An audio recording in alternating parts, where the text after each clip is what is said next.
I don't want to talk about this. I know how dead my hair looks. This is my real hair, and I decided to bleach it over the weekend, and I'm surrounded by yes people who never try and talk me down, and now it's dead. Hey guys, and welcome back to My name is ChadChad. Not really. You may notice there's more of a distance between us than usual. That's because this is the new camera, the one with 4K, and for my mental well-being, I need to be as far away from you as possible. I usually do my videos on one or more content creators that are pretty well known and are doing something particularly noteworthy, but today we're gonna be looking at more of a TikTok category.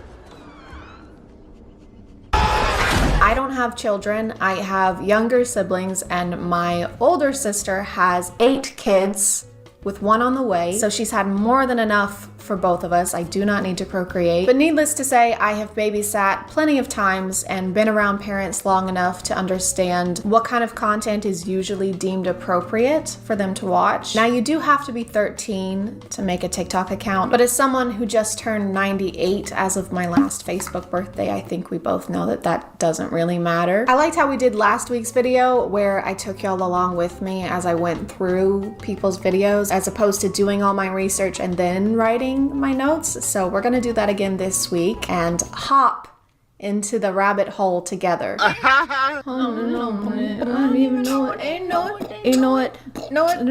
To the stage. Throw it. Throwing that ass for days. We're going up, down. I ain't got no problem spending all my money. I don't know the words. This is the first video I pulled up to watch on their account.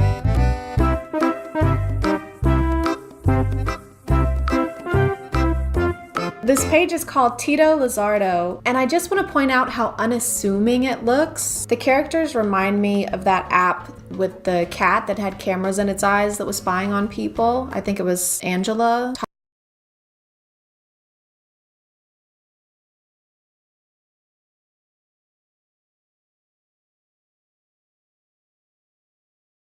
Cute, colorful, animated characters, and their original song is linked in their bio, which is on YouTube Kids. And the chapters, or whatever you call these new series things on TikTok, are titled stuff like having fun and friendship, which ironically is exactly what people say to me when I ask if we're a thing or not. All that to say, at first glance, this account is obviously for kids. So then what the f is this? Throw it, throwing that ass. I can't even tell what this character is. Like, this one is obviously a cat, and this one looks like a dinosaur with veneers and an inflated latex glove for hair.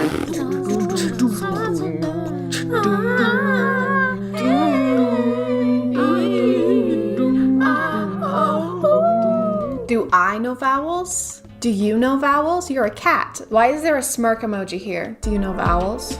And yes, that's my best attempt at a smirk. Hey, you come here often? You know vowels? Yeah, you do. What the fuck? My camera died here, and I only have 1 battery, so I ended up waiting for hours for it to recharge, and I ended up eating dinner and doing 3 loads of laundry because I have ADHD. It's hours later. Okay, so I went to their YouTube channel, and the music they released is in Spanish, so that might explain why they use the music that they use, but it doesn't really explain the animated ass groping between the 2 characters. You get the idea though. Their whole page is just them doing TikTok dances to popular sounds and using hashtags to make sure they reach their target audience. If you've seen one, you've seen them all, except you haven't seen them all. Thankfully. I probably have, because I have to screen record all these and scroll to the bottom of the page.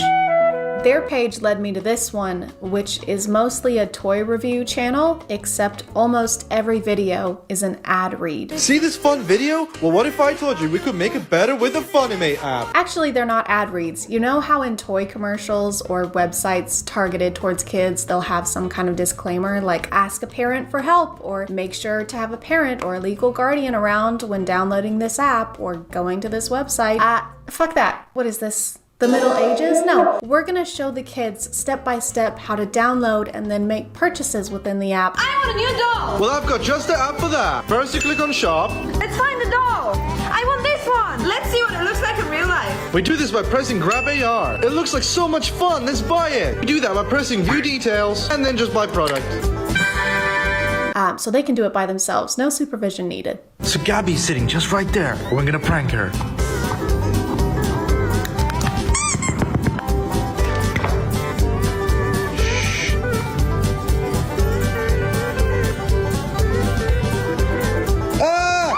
Oh my god, are those string lights? You couldn't like throw them at her. You have to incorporate them in a way that makes them scary because they're not exactly menacing on their own. Like who's gonna react to LED lights just laying on the floor like this? So it's a 2-bed, 2-bath. The roof was just redone. I think it would fit your family perfect. It seems perfect. How quickly can we close? Oh, soon, very soon. Just one tiny thing I have to disclose. The previous owner did die in the house. This room, to be more specific. That's not a problem. I'm not worried about that. Perfect. I'll start the paperwork now. What was that? What was what? Never mind. Just curious though. Was it old age or? Oh yes. Yeah. He was definitely old when it happened. Yeah. There it is again. What is that? Anyway, so I'll get that offer in tonight and I'll talk to you. What? Where are you going? Oh no, I just have another appointment to get to, but I will see you tomorrow. Maybe. No, you can't just leave me here. What? Oh God.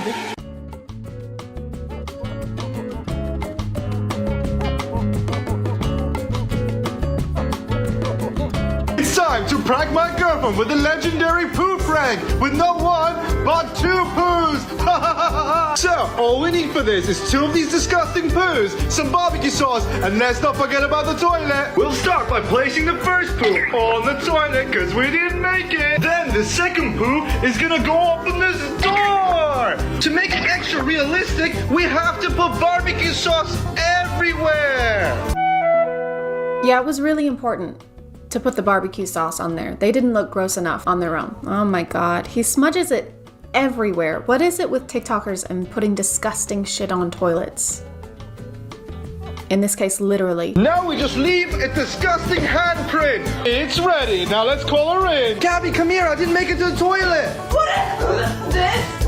It is well. This is bad. I'm definitely putting a warning on this one. I should have put a warning on my last video with the toilet TikTok, but I didn't think to. I'm sorry. Definitely gonna put one on here though, because this actually made me nauseous. This is just so much worse, in my opinion. Gabby, come here. I didn't make it to the toilet.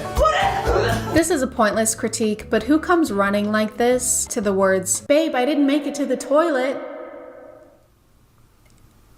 And what do you want me to do about it? You're on your own. I'm not going in there. I might throw cleaning supplies at you from across the room before I leave, but that's only if I'm feeling generous that day. Oh, no. This laugh sound from TikTok, this one, triggers my fight or flight response. Every time I hear it, my entire body winces in emotional pain. You can always tell how unfunny a TikTok is gonna be when you hear this sound.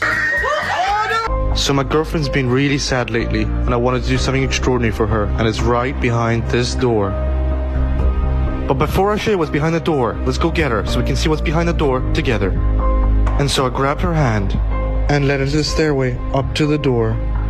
All she had to do was climb. Gabby, be careful. There's LED lights on the stairs. No wonder she's been sad. She lives in constant terror. Across the hallway, and there she was, right in front of the door.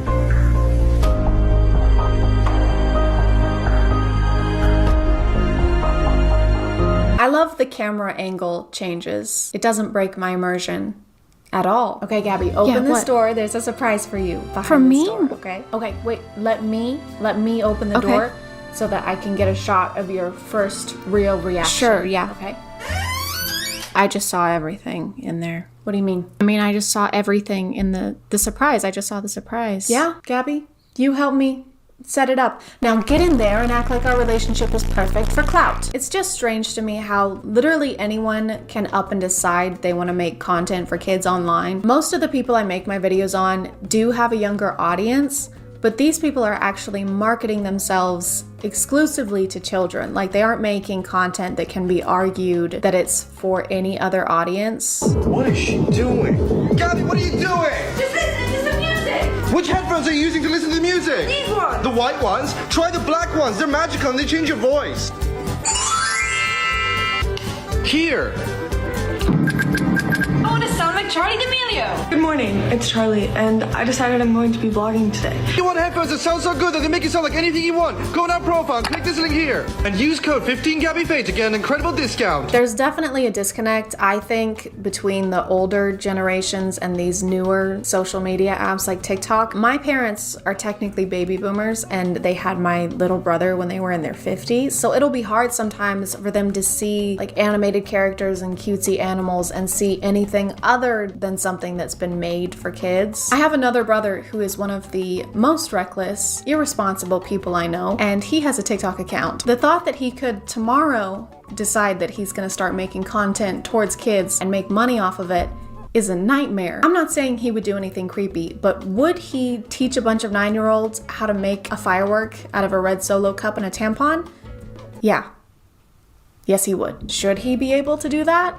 Probably not. I can't handle watching any more of this stuff today, so I'm gonna call it there. Thank you for subscribing, and if you are still here, thank you so much for watching. I appreciate you clicking on my video out of all the videos that are on here, and I'll see you next time. Okay, bye.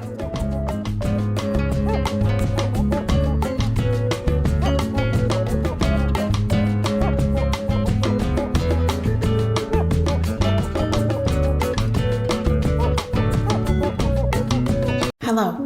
Today I will be learning how to write poetry. It's been a lifelong dream of mine to spew sonnets with such ferocity that they make Emily Dickinson quake with jealousy. And now, thanks to this stirring poem by Gabby Hanna, I found the courage to do so. Filler by Gabby Hanna. Some of these poems were written because inspiration struck. Others were written because I had a deadline and needed to fill pages. Can you guess which are which? This speaks to my heart on such levels. The metaphors hidden betwixt the lines they make me wanna.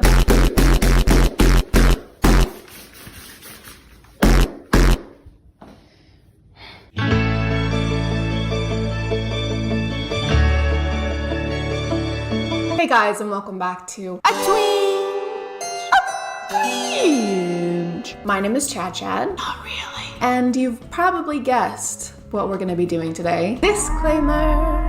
This is a disclaimer, yeah. If you are a fan of Gabby Hanna, or if you're Gabby Hanna herself, which sounds crazy, but Chris Barnett did see my video on him, so it's not impossible, obviously. She is an intelligent, beautiful businesswoman who has worked very hard over the past few years and made a platform for herself, and also has been very open about her mental health recently. I am not a doctor, and I'm definitely not a mental health professional, so I will not be speculating on that in this video or in any way trying to insinuate that Gabby is crazy.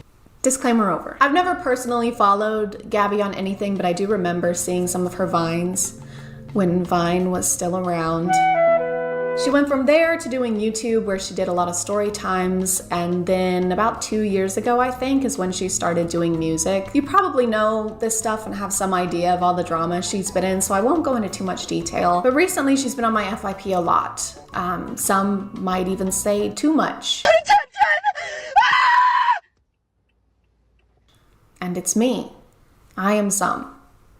I say it's too much. Gabby has this ongoing, endless drama with Trisha Paytas. Trish was actually a guest on Gabby's podcast channel in February of this year, where they talked about that a little bit. And by they talked about it, I mean Gabby talked about it while Trisha sat and nodded and smiled. My pop song went viral. It's a shame. Like, I really like her music, but I had to take her out of my playlist because of this. Right. And then I kept doing pop. Butterflies was pop. So like that was like whatever. Yeah. So I was trying to fit myself in this box of like, I'm a pop artist. Right. I'm not. I was trying to appease the masses. It didn't work. I'm gonna do whatever the fuck I want. Yeah. Like that's when all of a sudden it's like, she's a narcissist. She's a manipulator. She's a terrible person. Yeah. By the way, I've never talked about this. Oh. But it was a little awkward, but whatever. They seemed mostly civil. I think they exchanged apologies. Gabby showed remorse for the whole Gabby who cried STD incident of 2019. But then Gabby posted this TikTok. Never mattered what I had to say.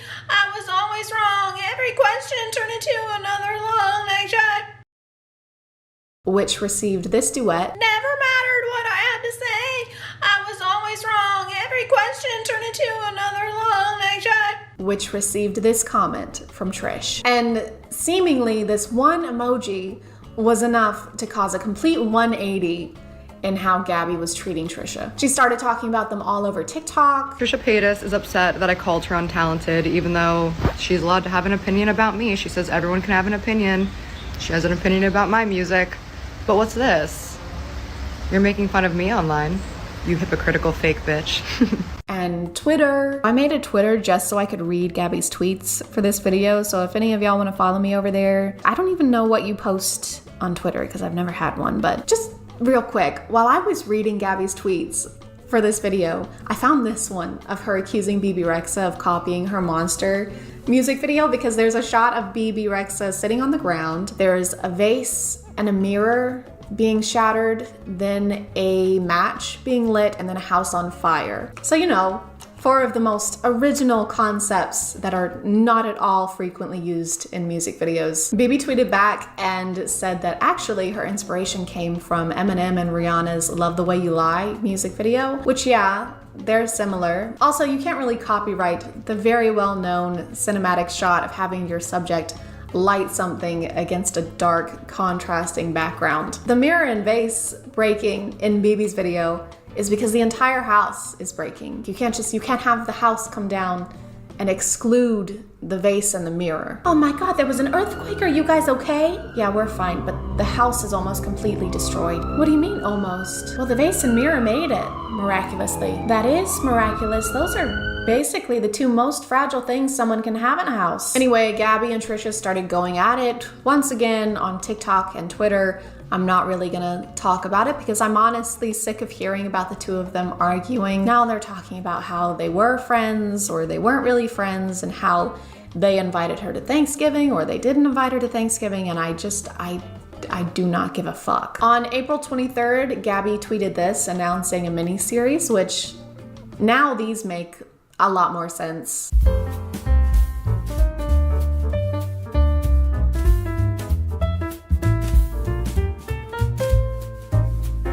I'm back, bitches. And I don't want to hear I'm acting different. Gabby's podcast channel almost consistently gets less than 100,000 views per video, and Trish and Ethan's podcast, Frenemies, consistently gets a lot more than that. People are saying that she's stirring up all this old drama to try and get an invite onto the Frenemies podcast, which makes sense so that she can try and get some views to her channel, as well as bringing attention to her mini-series. The thing that really caught my attention, and seems to be another point that caused these strange posts from Gabby, was this video by Rachel Oates, who is amazing by the way, reviewing Gabby's new book, Dandelion, which is more poetry. The review was negative, but gave some valid criticisms, and Gabby's immediate and very professional response was to attack Rachel online and send her fans after them to the point that Rachel had to delete Twitter. You could just apologize. You literally just ran away and blocked me instead of looking at your own criticism. You can't take criticism towards yourself at all. You can't stand even the tiniest ounce of criticism. You're a fucking monster. But wait, can you guess who sent Rachel the book to review in the first place? It was Gabby. Gabby sent her the book to review. My mind is so completely boggled by this. This is your career. This is your job. Can you imagine accepting criticism in this way at any other type of job? Yeah, so Douglas, I just feel like the graph could have a little less blue, maybe some warmer colors to try and cheer things up a little bit, and then we could go from that. Fuck you.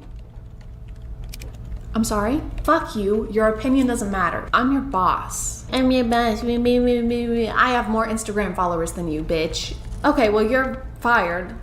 Obviously. You're a bully. I'm a what? You're a high school fucking bully. Point the finger, pull the trigger, throw them up here, real you'll divorce eventually. Please leave.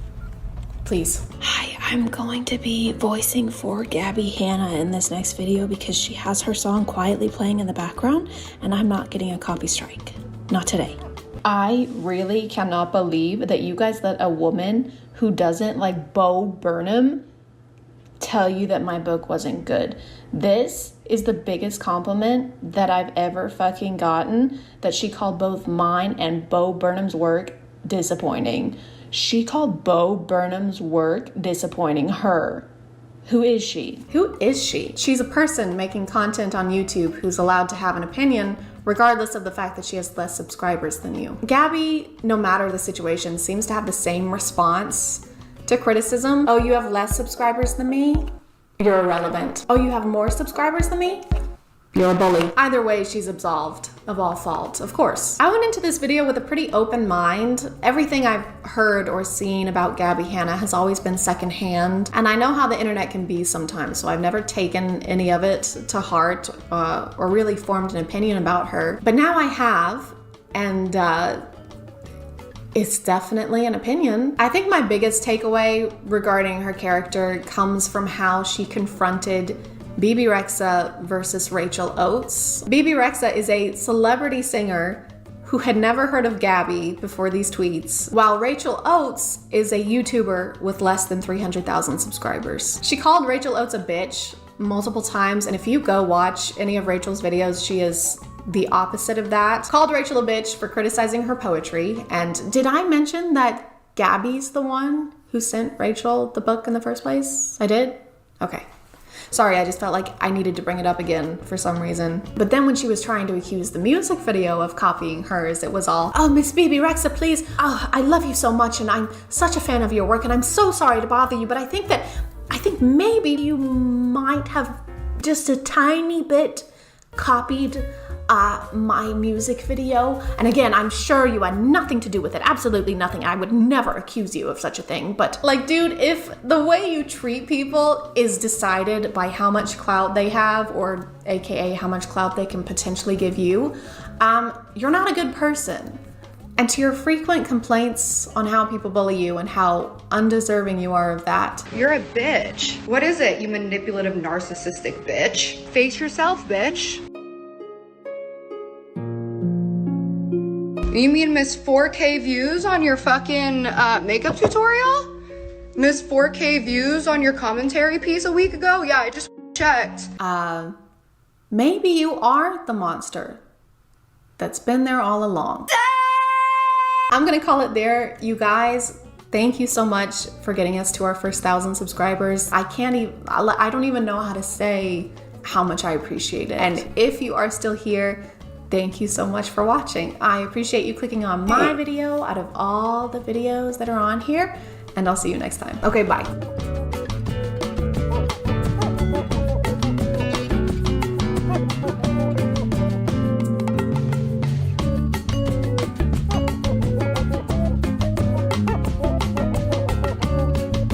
Hey guys, have you ever wondered what Love Island would be like if instead of an island, it was on a farm, and instead of doing nothing all day, they were picking up cow poop with their bare hands? Well, someone did, because this show exists. I've been watching a lot of reality TV lately because my body is like a Nature Valley bar in the bottom of your purse, falling apart and inedible. Unless you're like really brave. I watched the last season of Love Island. I watched Temptation Island. It's always on an island. I don't know why it can't be anywhere else, like a lagoon, since they're always lagooning. But the one I want to talk to y'all about is Farmer Wants a Wife. Farmer Wants a Wife is a reality TV show about astronauts who want a divorce. Just kidding, you know what it's about. It's literally in the title. It literally explains it. The show technically has been around since 2007, since it has a lot of variations in other countries, like Australia. That's a country, for example. But the US version actually just started in 2023, and just like everything else in this country, it's a fucking disaster. The problem... But I won't. After the contestants are chosen, they make their way to the farms they'll be living on for the next 6 weeks. Well, log cabin. Oh, wow. One of the farmers, Landon, has a decaying buck skull on his front porch because nothing says welcome like a visual reminder of your ability to kill, and the women on his farm walk in to realize that they'll be sleeping on bunk beds in his living room. Oh my gosh, the bunk beds! I think this is pretty funny because if you remove the novelty of farms from this situation, this is just where some guys live. Like, imagine sending 5 women to a guy's 450 square foot apartment where the only furniture is a bench press. The only food is protein powder. His mattress is on the floor. And the show is called Guy Wants a Girlfriend. Maybe, not really. He doesn't believe in labels. He just wants to see how things go, okay? Why are you rushing him? God, he's only 43. After the women arrive to their respective farms, they are immediately put to work. We're just gonna push those cows down into the pasture. It's important for me to see how the girls work in this environment. The main factor in their wife search for all these farmers seems to be how much farm work their potential wife will be able to do. I'm assuming you already gathered eggs and had breakfast ready? I don't need a ranch hand. I need someone who's willing to help me on the ranch. Every farmer consistently talks about needing to know which woman would fit his lifestyle best. And then the lifestyle they want them to fit into is being an unpaid ranch hand. An extra set of hands just make all the difference in the world. Yeah, I'm sure a free set of hands makes a lot of difference. It's basically like love and romance on this dating show are second-hand priorities, and the first-hand priority is finding second hands. A second pair of hands.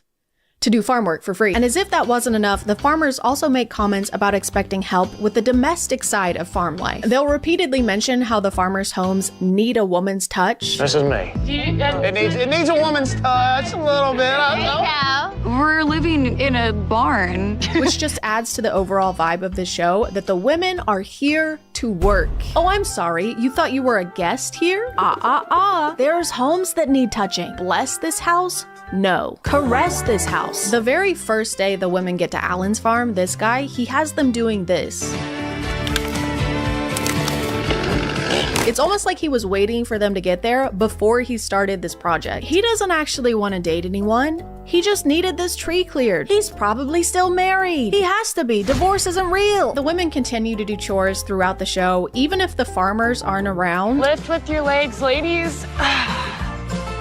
In one episode, they even go as far as packing them all up and taking them to work on a friend's farm. Guys, this is a longtime friend of mine, Jordan. He's got some calves here. We got to do some vaccinations, little worming, that kind of stuff. Free help, free help. Free help, that's right. So they're straight up being treated like ranch hands, except worse because they're not getting paid, and they have to wake up and do glam makeup and hair every single day. By the way, if the women aren't overjoyed at the opportunity to provide free labor, that literally impacts their likeliness of moving forward in the show. Sloan seems like a very nice girl, Well, I'm glad my pants are already ripped.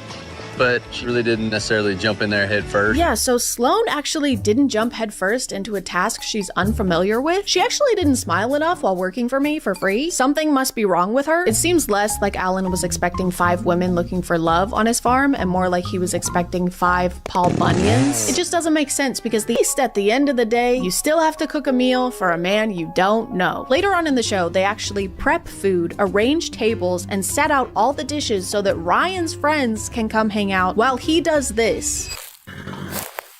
This has the same energy as those guys who find random tasks to do so they don't have to help their wife clean when they have people coming over. Babe, I would help you mop the floors, but I have to repave the cul-de-sac. You want me to help cook? Seriously? You're seriously asking me that right now when there are bike chains in the garage that need lubricating.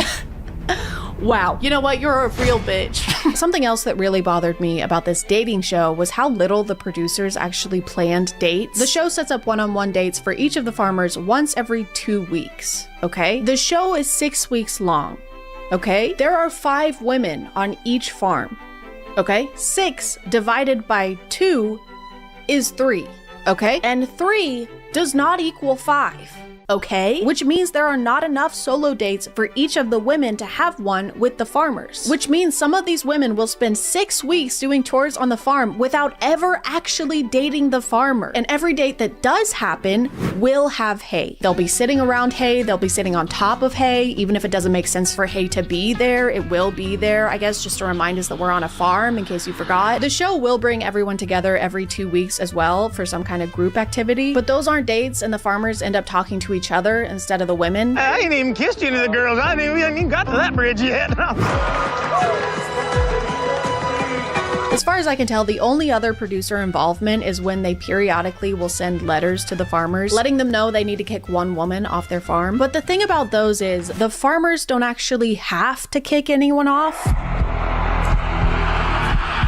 You guys are okay with it. I'll just have all 5 of you stay. I think every time a letter is sent out, at least one farmer just goes, no. I simply won't be doing that. I think I need to take a little more time to get to know y'all. Like, it makes sense the first time because the show sends them a letter after the first day, and that makes literally no sense because it's the first day the women have been there and the farmers haven't interacted with them at all, aside from saying, pick up that steak and put it over there, and your 10 minutes was 2 hours ago. Why are you on your phone? Obviously, Farmer Allen sends Sloan home because as someone who doesn't routinely chop down and clear fallen trees, she didn't know how to chop down and clear fallen trees. But the rest of the farmers don't send anyone home because they don't know these women at all yet. I just don't think that I can comfortably make a decision tonight to send somebody home. So honestly, props to them for calling that out and declining to do that. What we'll do is we won't send anyone home. Farmer Ryan also doesn't send anyone home, but it's only because he hasn't had a chance to make out with all of them yet. So I don't think he gets any props for that. Call him a mime because of how he doesn't have any props. However, throughout the rest of the show, they keep refusing to send anyone home.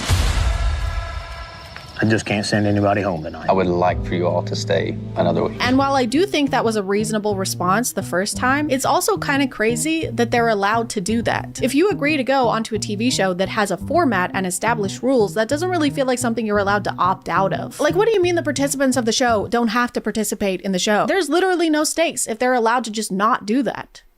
I mean, there's a lot of stakes. There's plenty of stakes. Like, there's stakes, but there's no stakes. If you've seen other reality TV dating shows like Love Island, you might be thinking, well, it's probably fine that the show didn't plan a lot of dates because the participants are actively living together so they can just hang out and talk to each other in between planned activities. Except no.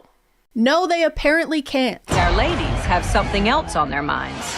One-on-one time, one-on-one time, one-on-one, alone time, one-on-one time. One of the most recurrent complaints from the women on every farm by far is that the farmers are not talking to them. What I'm hoping next is that I do get some one-on-one time. I'd really love to get a little bit more attention from him. I really haven't got a chance to sit down and talk to him. I need stuff to make me feel comfortable, and that is like being able to pull me one-on-one. We have had absolutely no one-on-one time. So I haven't had a lot of one-on-one time with Alan. To the point that the host of the show literally has to intervene. I have not gotten to speak to him at all. The host finds out that Ashley, this woman, has not spoken to Farmer Hunter since their initial 3-minute speed date, and that was 3 weeks ago. The host immediately pulls the guys to the side to have a chat with them. Hey, gentlemen, come over. Let's have a sidebar. And basically has to be like, hey, you guys are gonna have to talk to the women on your farm. You can't marry them without talking to them first. That's a different dating show. You're in the wrong one for that. It feels like the show was assuming the farmers would take initiative and try to get to know the women, and the farmers assumed the show would make them get to know the women. So they were kind of just passing the buck around back and forth, the decomposing one. The more time the women are there, the more apparent it becomes that they're barely interacting with the farmers at all in between the planned dates. Aside from chores, don't worry, they're still doing unpaid labor. So many of them don't have any idea where they stand with the farmers, and it's probably because the show is happening at their place of work. Like, if you ask 4 farmers who have admitted multiple times to being inexperienced with dating to choose between dating women or farm, they're going to choose farm. But we have to take it easy on these guys, okay? We can't just expect them to suddenly start dating everyone when they have very little dating experience. That's like asking someone who's never done farm work to do farm work, and if they're not immediately good at it, kicking them off the show. Like, you would never do that. That's just unreasonable. The woman who doesn't believe in divorce, Cassidy Joe, this is her. Cassidy Joe starts complaining that she and Farmer Allen haven't kissed yet and that she needs that physical affection. I guess I wish we would have had a kiss. I think it's going. I know that I need that affection, right? Physical touch. Maybe she should go to Ryan's farm. There's plenty of that to go around over there. But she starts being really weird about this. I don't want to be too aggressive, but I want to show that I like him. I want to kiss you. Even though Farmer Allen hasn't kissed any of the women on his farm and specifically set a boundary that he likes to move slowly. I understand it all, but it doesn't mean I want to have him, give him the space. I want to go, why don't you want to kiss me? I'm like a little kid. Yes, you are, because you're throwing a tantrum like a little baby. She ends up throwing such a fit about this that he gives her a peck simply to appease her. Kiss me, please. Here. Which is so fucked up. I don't have anything funny to say about this. I can't believe she didn't get kicked off the show immediately. So yeah, don't be like Cassidy Joe, who doesn't believe in divorce or apparently consent. As I've already mentioned, Ryan has no problem showing the women on his farm physical affection. He also has no problem doing it in front of people. I can be romantic, but my own way.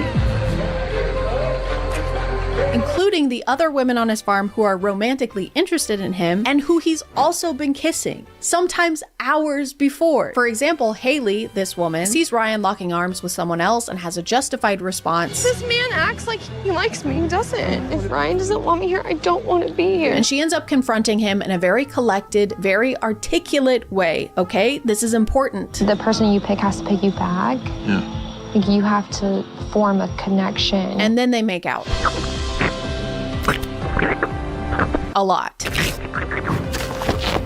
Which is crazy because right after this, Ryan starts questioning if he even likes her anymore because she's too emotional. I'm not sure how a relationship with her would be because she's so much more emotional than the other girls. Bro, what are you talking about? She simply reacted to you holding hands with someone else when she has feelings for you, and you've been telling her that you have feelings for her too, and she didn't even cry in front of you. She went into a porta potty to cry. Arguably the worst place to cry. He ends up confronting her about being emotional. So you have an emotional side. Tell me about that.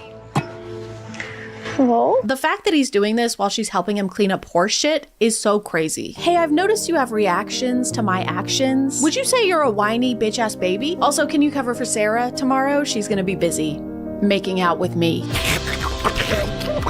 So the next time the show sends an elimination letter, instead of just ignoring it, which everyone has still been doing by the way, he sends her home. Haley, I think you're gonna have to go home. I feel that we may have a disconnect, you know, with who I am as a person and who you are. I think we may just have a disconnect with who I am, normal, and who you are, a whiny bitch-ass baby. And I literally can't make this up, guys. He starts crying while he's kicking her off the show for crying. It's okay, don't be upset. So it's actually great that he's been kissing everyone and getting a lot of practice with that, so that he knows how to kiss my ass. As the show gets closer to the finale, each farmer is down to 2 women. Yes, they actually did start making them kick people off. And to help them make their final decisions, the farmers get to meet the women's bio. They are a fun family that refuses to grow up. And then they have their business email right after that, which is pretty grown up if you ask me. We'd love to collaborate with you and hear some of your thoughts on content strategy. Goo goo gaga. They make a lot of videos where the husband scares the wife and she freaks out. This is why you shouldn't scare your wife. Or he scares her and she hits him in the balls. This is why you shouldn't scare your wife. But no matter what happens, she is gonna scream like a boiling tea kettle. Harmless prank is the best. Harmless? He shocked her and then drug her off the bed. She came crashing to the floor. What do you think a harmful prank is? Murder? I have to sit back in this chair because my back is killing me. They're basically the equivalent of those early 2010 YouTube couple prank channels where you had to suspend belief in order to accept that they're possibly surprised by pranks anymore. Oh no, here comes my husband holding a DSLR camera. I sure hope he's not about to dump water on me like he did yesterday. And the day before that. And the day before that. And the day before. Basically, every video involves them terrorizing each other in some way.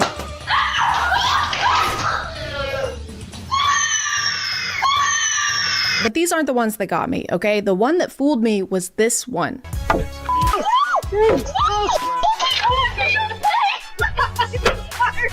I saw this months before I knew who they were, and I was like, yeah, accidents happen. Plus, this is low-quality security camera footage, and nothing has ever been faked on a low-quality camera, except for the moon landing. This is like something off of a movie. Rom-com IRL. This looks straight out of a rom-com. Why do people keep saying that this is a rom-com? If anything, this is like a crime doc. Look at this. Watch this.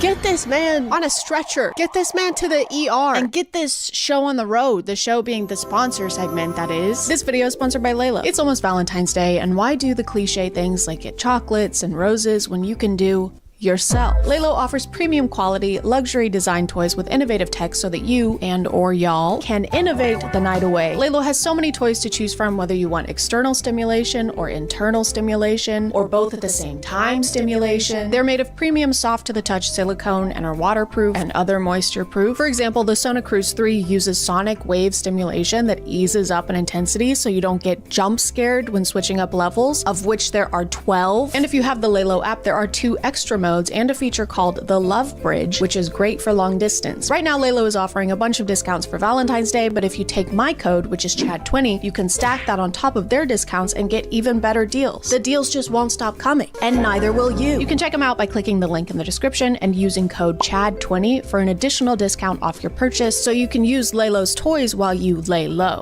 Or sit down, or stand up, whatever gets you going. Thank you to Laylo for sponsoring, and let's get back to the video. I don't know what it is, but putting a date and timestamp in the corner of your video increases its believability on TikTok by about 75%. I think it's maybe because having security cameras inside your home is a fairly new concept we're being introduced to, so it's easier to fall for stuff like this when we're not used to people staging things this way. But Paul and Stacey aren't just staging pranks and injuries, they're also staging moments like this. Let the little go so you can hold the big.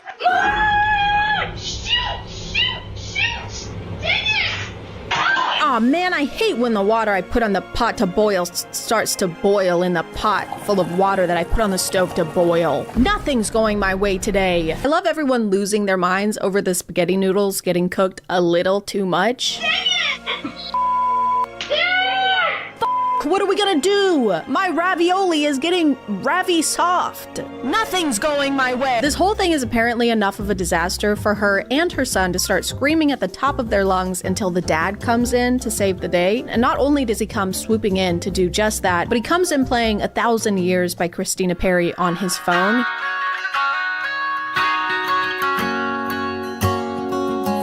He already had that playing. He already had that preloaded.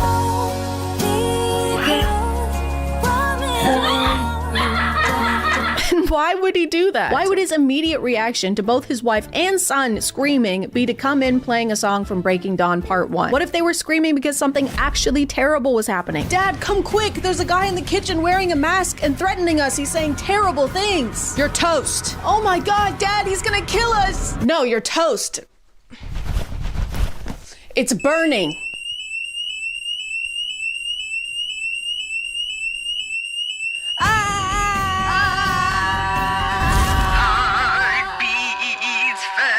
After he de-escalates the situation, the whole family shares a hug and sways to the music.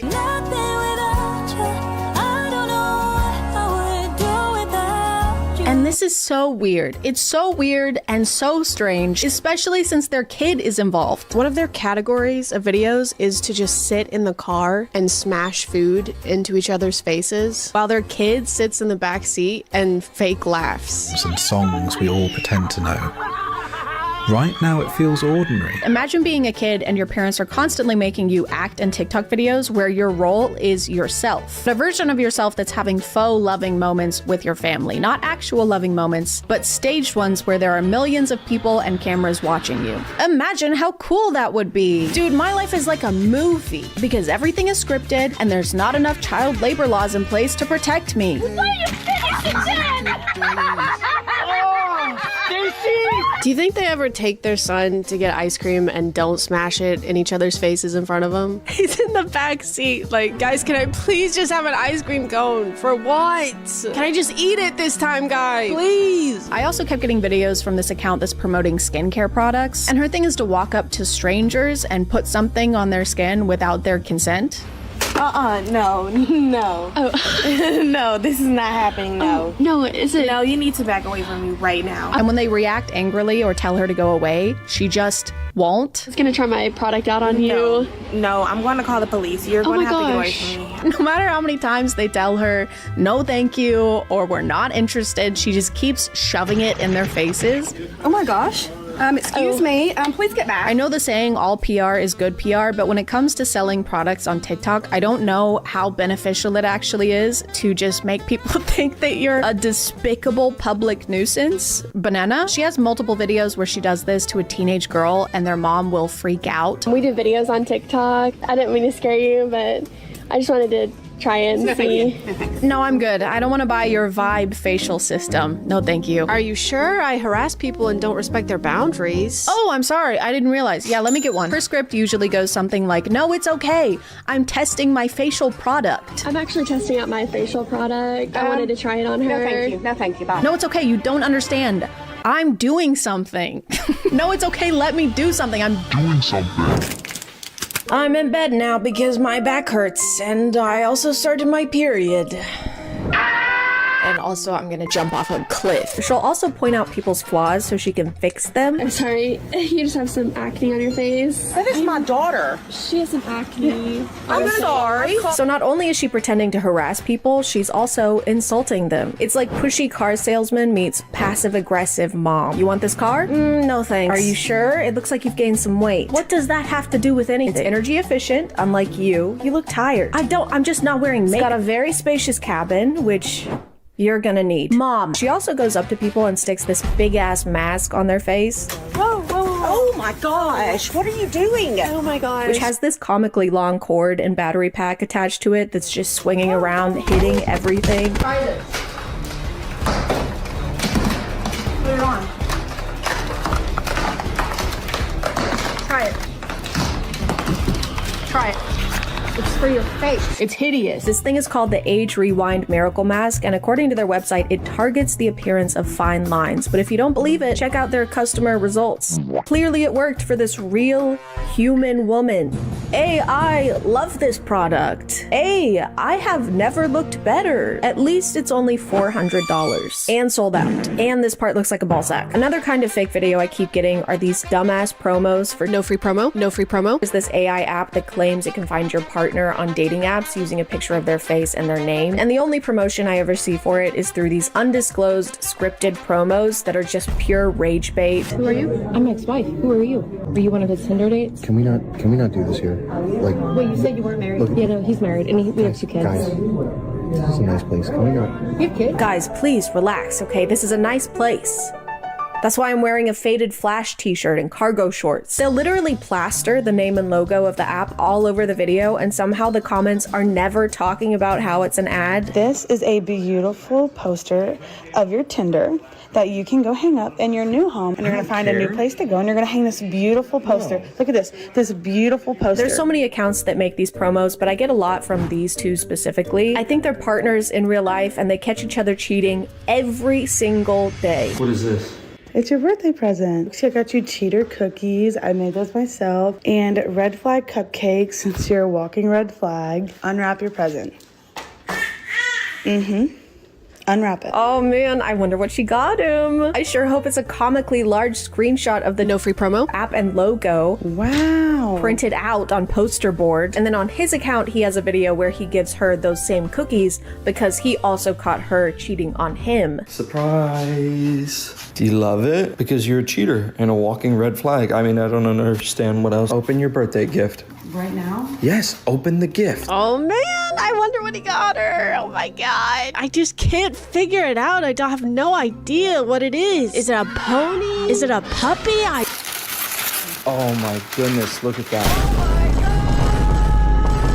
On one hand, it's frustrating to see the comments eating this up, but on the other hand, it's mostly because people are concerned for her because they've made videos where she packs up their kids and leaves the house to try and escape him, or videos where he's being a total asshole to her. Ever since that moment, Excuse me? you've smelled like shit. Oh, so that must be why you made a Tinder then. Maybe some bullshit maybe I made a Tinder because I don't want to be with somebody who smells like manure. There are a lot of videos that I'm not including because they're very triggering, including him yelling, throwing things, berating her. Actually crazy to stage this kind of stuff. Crazy in general, just to stage this. But to do it in order to promote an app that I'm assuming you're getting paid to promote, it's crazy. It's crazy and I hate it and you suck. Just wanted to say that on my webcam angle, that is not off-putting at all. So, you know, just faking a situation that countless women go through every single day so that they can get us to download this shitty ass dookie fart fuck app. And I know what you're thinking, guys. I can't believe an AI app doesn't care about having ethical marketing either. I'm just as shocked as you are. I also can't believe the sky is blue. But out of all of these, I feel like this account has both the highest production quality and the highest deception rate. They make these staged college classroom videos where a student or a professor is really pissed off. I have a PhD. That's a doctor. Thank you very much. Don't forget. Yes, sir. You have a 1.4 on Ray My Professor. I'm not even in this class. Now. I've been going around to the worst teachers' This classrooms. is my classroom. I'm helping you out. And you will never guess why they make these videos, ever. Not in a million years will you guess this. Ever, ever, ever. Never. Unless you guess that is to promote another fucking dookie shit ass fart fuck AI app. then you'd be right. If you have a problem with my teaching style, you can leave. Are you kidding me? Because you can't teach and you are literally setting us up for failure. I have to turn to things like Save My GPA that will literally reteach me everything. I upload the entire textbook and then I have to use this, solely this. Because of you, I have to use this AI app that improves my learning efficiency. Here's what it looks like, by the way. Here's where you can download it and check it out. Also, here's my discount code. Use my code too while you're at it. They always stand up to the professor and hashtag own them by bringing up their Rate My Professor score. And the textbook is available at the bookstore, and it's going to cost about $500. I have a question. I was just wondering, why do you have 1.4 on Rate My Professor? Well, I'll tell you what, this is a weed out class. Okay? Dude, this is a weed out class? That's sick. Guys, get your weed out.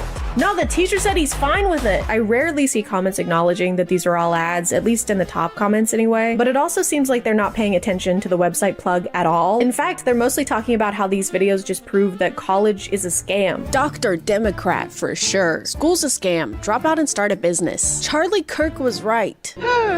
College is a scam. It's pretty funny to make an ad for a learning tool and everyone's response to be, learning is bad actually. Hey, check out this soft recyclable toilet paper. No thanks, I don't believe in all that. Recycling? No, wiping. After seeing how unchecked most of these videos go, I decided to run a few tests. I wanted to prove how easy it is to fool people online, even if you're really bad at it. And barely trying. So I started faking things. Something your mom has never said to me, by the way. For my first stage video, I asked my friend Tom to pretend to be a complete stranger who's knocking on my hotel room door because he really, really has to take a shit. Like he really has to go really, really bad. Like he can barely hold it in. Oh, thank God. Hi. Hello? Do you mind if I use your restroom? I don't know. I'll be in and out, I promise. This one was pretty tough to film because Tom was so in character that I kept falling to the ground laughing. You let yourself up here? I told the guy down there I had to go. If you want me to go in the hall, I'll tell him you didn't let me. I don't. Sorry. Unfortunately, the comments didn't really buy this one, except for a couple who are just confused. They're not really fooled. They're just lost. However, I'm still gonna count this one as a win because the woman staying in the hotel room next to mine opened her door to ask if everything was okay. I'm sorry. We're recording the video. Okay. I'm not. Thank you. Sorry. So technically this one was a success without even having to post it on the internet. We already had someone convinced that there was actually a strange guy who really, really needed to shit in my hotel room. Shout out to her for checking in on us. Also, I'm very sorry you had to open your hotel room door to this. No. By the time I made my second video, I realized I wasn't gonna fool anybody unless I used the tried and true methods. So I put a date and timestamp on there to try and make it look like security camera footage. But I can't quite get my voice to do this. So instead, I just used an actual tea kettle. Oh no! No! Oh my God! I burned the water! I ruined the tea! I also don't have a son that I can use for content. A human son, anyway. Oh my God! Are these for me?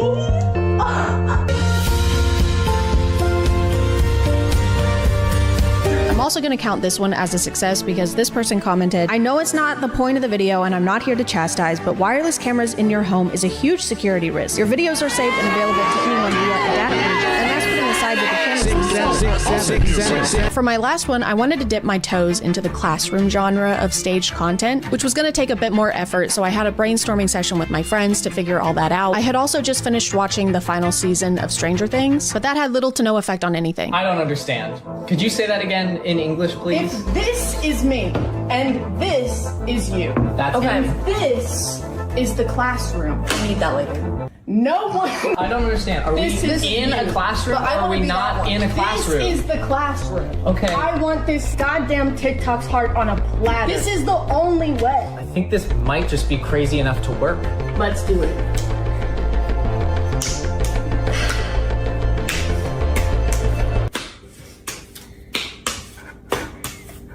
When I was editing this one, I tried to use this format that the classroom video accounts will do, where they put the most interesting part of the video at the beginning, and then the actual video starts. Can you put that away? Are you watching a video in my class? It's a ChadChad video. I have a PDH. Do you understand? You're not listening. None of us like you. And it paid off. Everyone believed this was real. Don't check the comments though. Yet another successful experiment. Being on the internet right now, especially with AI and how quickly that's evolving, it's more important than ever to not take everything you see online at face value. It's very important that we all doubt everything. Because if it's this easy to fake a video about your spouse cheating on you or a whole college classroom, imagine how easy it is to fake a video of your morning routine, or how perfectly organized your closet is, or how this serum on TikTok Shop made your skin flawless and perfect. So if something makes you feel bad or angry or inadequate on the internet, it's pretty safe to assume that it was designed to do so. Because the only thing that's 100% real is reality and my teaching qualifications. I'm gonna call it there, guys. Thank you for subscribing, and if you are still here, thank you so much for watching. I appreciate you clicking on my video out of all the videos that are on here, and I'll see you next time. Okay, bye.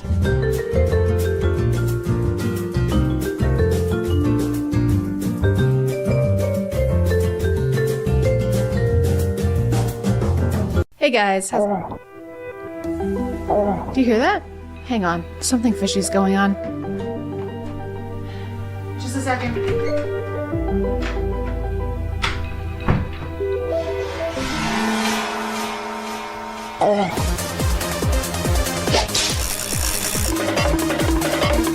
A clean job. My name is ChadChad. And today we're going to talk about conspiracies. Is the Earth flat? Was the moon landing fake? Is Florida a real place? These are just a number of things that we may never know the answer to. Whenever something happens to people that we think is weird or we can't really explain, we like to make it up because conspiracies are like hemorrhoids. We all got them, right? I think we all have hemorrhoids, okay? When I was a kid, I had a theory that all of my toys could walk around and even talk to each other. And it turns out I was a really stupid kid. But the thing about conspiracies is that you can't be wrong. If you say that you think the sky is actually red and orange, which it probably will be soon, no one can tell you that you're wrong. Conspiracies are kind of like lying, but without the consequences. Unless you're a big fan of conspiracies and you disagree with what I just said, in which case what I just said was a conspiracy. The internet has led to an endless sea of theories. The butterfly effect, the Mandalorian effect, the Mass effect, and we're sick of those. There were literal UFOs flying around last week and nobody cared. We're tired of aliens. Alien? How about Ali out? Boo! Boo! Boring. Get the fuck out. Go. Leave. The best thing about TikTok and the worst thing about TikTok is that everyone has an opinion. So now that sea of theories, a conspiracy, if you will, has become a bigger, more confusing sea. I don't know if this is a conspiracy or not, but I heard there were a myriad of robots. The researchers were realizing that these things were getting way too smart. One of them somehow wasn't fully disabled, connects to a f***ing satellite, reassembles itself, starts telling its counterparts how to reassemble itself. The researchers come back in and these things killed all of them. They claimed like 15 or 20 lives before they were able to be dismantled and turned off by authorities, right? Have you guys heard of this new conspiracy? It's called something. It's Avengers Age of Ultron. I'm not sure why, but the person listening to this thinks it's hilarious. They claimed like 15 or 20 lives before they were able to be dismantled and turned off by authorities, right? It doesn't really match the tone of the story. And then the murderous robots burst through the door and slaughtered all of them. I know.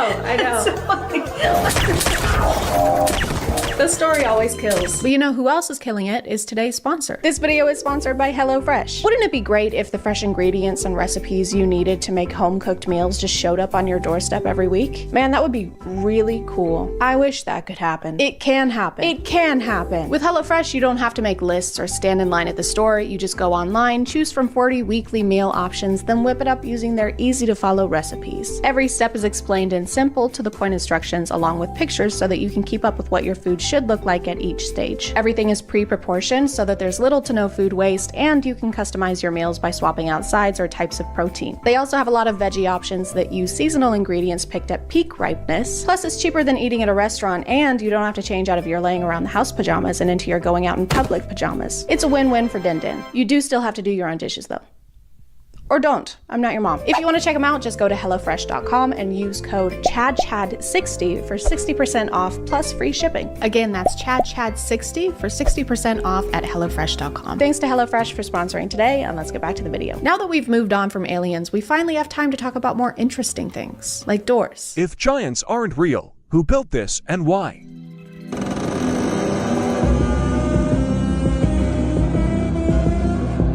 This person is gonna lose their mind when they find out about skyscrapers. Who the heck did this?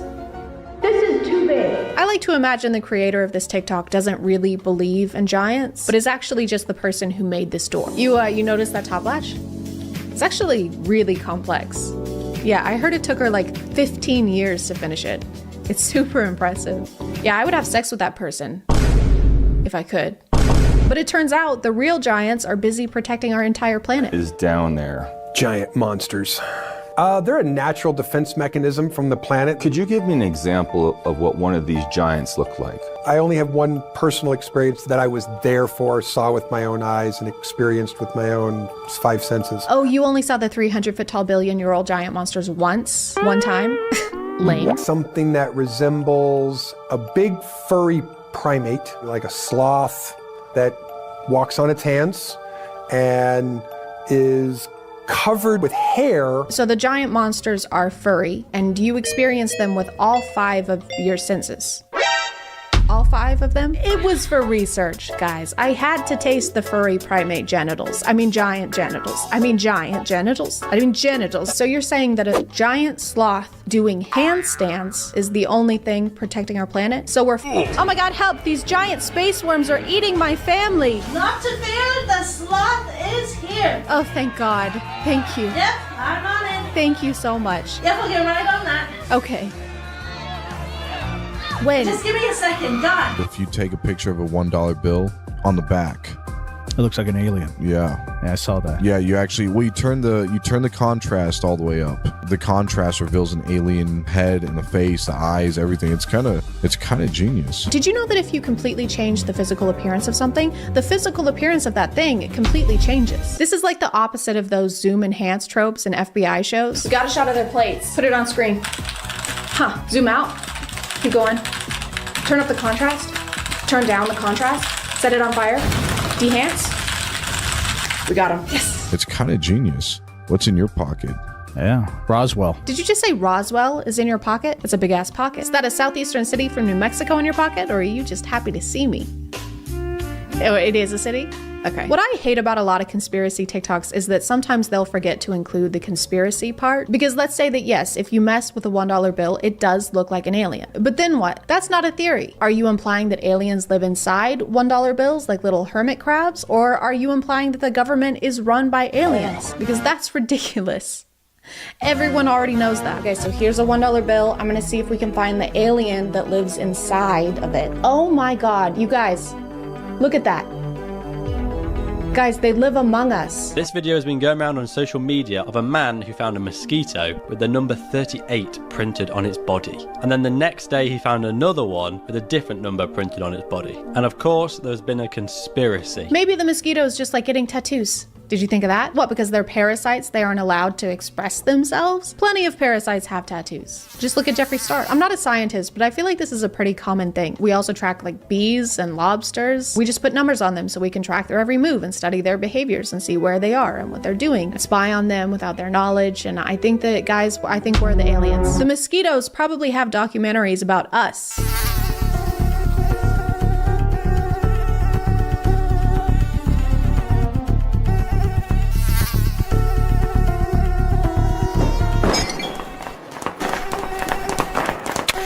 Y'all, I am freaking out right now. There's a lot of unexplained things going on in the ocean right now. Just watch this real quick for me. You get to Mars by going through the ocean. You can't get to the bottom of the ocean. I'm pretty sure that the ocean has a bottom. Because outer space is the ocean. Otherwise, how does the water stay there? If there was actually space underneath, then the gravity would suck all of the water out. The water would be gone. The ocean would be more like a notion. Now, there's a situation called the firmament. So we know that water is all around us. And it is said that this dome divided the sea into upper and lower sections. You can't cancel this out because they still haven't discovered 80% of the sea. Yes, I can. Call me algebra because I can cancel out whatever the fuck I want. I haven't discovered 80% of Pennsylvania, but that doesn't mean that it's a portal that'll take me to Mars. It just means I've never been to Pennsylvania. She goes on to say that deep sea fish are probably aliens since the ocean is space now. Keep up. And then cites the 2020 film Underwater as the basis for that. If y'all have ever watched this movie Underwater, They went too deep and found the creature that don't even look like it's supposed to be from this earth. But if you're trying to strengthen an argument, I don't know if referencing a Kristen Stewart movie is the best idea. And therefore, my witness is innocent on all counts. Stalking a 17-year-old? Innocent. Twilight 2008. Robbing a bank with 2 accomplices? Catch That Kid 2004. Consuming the blood of an innocent human? Breaking Dawn 2011. Also, Your Honor, she's a mosquito. Yeah, hi. And I still have malaria. Does anyone actually still watch the moon landing footage and think it's real? Okay, but whether you believe in the moon landing or not, you can do this to anything and then claim it's not real. You made them look silly. Of course we don't believe them. Have you ever been to Pennsylvania? Yeah. Very fine grain as you get close to it. It's almost like a flower around there.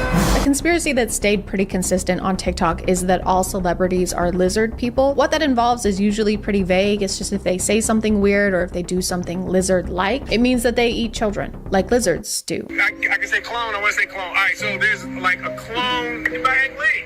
Right. When it comes out, let's get a selfie real quick. Let's hop in for a selfie. Of course, it's shown through the form of joking to make the average mind automatically assume it's a joke, even though it was never stated to be a joke or a lie. Reverse psychology. I don't think this is reverse psychology. Reverse psychology would be if Will Smith posted a TikTok like, "Hey guys, just want to let you know I am a reptilian shapeshifter. It's true. All of your theories are correct. I can control minds. Well, in fact, I'm doing it right now. Do not watch Gemini Man in theaters December 11th, 2019. That would be a terrible idea. In fact, I forbid you from seeing it. That is the worst thing you can do. If you leave your house on that day, you will die. I will kill you." These are disturbing facts about the Teletubbies. When I was little, I loved the Teletubbies, but looking back, it was pretty creepy. The giant sun in the sky that has a baby's face, and the fact that their mom is a vacuum cleaner, and there are some conspiracies that think that the baby sun in the sky is actually a demon, and that the mom vacuum cleaner is actually one of Satan's helpers. That part is true. My cat also thinks that the vacuum cleaner is Satan's helper. I don't understand why out of all the shows from the 90s, the Teletubbies is the one we're worried about. Why? Because they're 10 feet tall and have Furby eyes? Giant suits made out of felt was just the formula for shows in the 90s, like Barney the Purple Dinosaur, aka the world's first furry. And do you remember Big Bird? That was 1000% a demon. What if we have a giant bird with dead eyes and a gaping mouth teach kids about the US Census? It'll be fun. How many people live in your home? Have you heard about the dark conspiracy theory that surrounds the Teletubbies? Well, it's First piece of evidence is that they have a female voice that seems to come from the ground, always telling them what to do. Like, who the does she think she is? And what's underground? I don't think anyone who made a conspiracy TikTok about the Teletubbies actually watched an episode of the Teletubbies first. All they do is eat toast and pudding and splash around in puddles. And the demon voice in the pipe, when it comes out of the ground, it makes a continuous wet fart sound. What's that, Satan? You want me to eat breakfast foods and frolic around in a field of flowers with 3 of my closest friends? Satan, that sounds like shit. I actually did watch an episode of Teletubbies for this video, and it was kind of weird. It wasn't really how I remembered it being, but here, I'll just show you.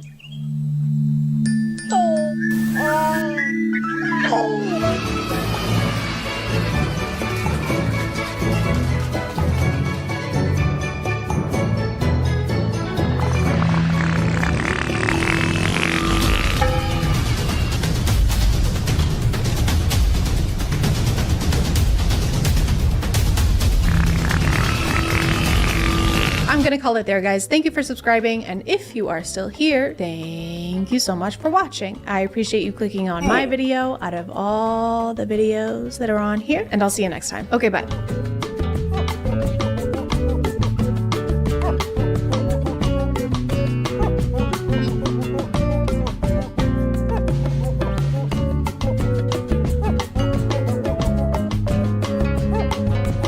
Hey guys, sorry about the noise. That's just 7 men being so obsessed with me that they won't leave me alone. Guys, I know I make a mean grilled cheese, but seriously, you're embarrassing yourselves. Ma'am, please let us in. We got a call about a grease fire. Okay, sure you did. Nice try, guys. I mean, it's so desperate. Come on.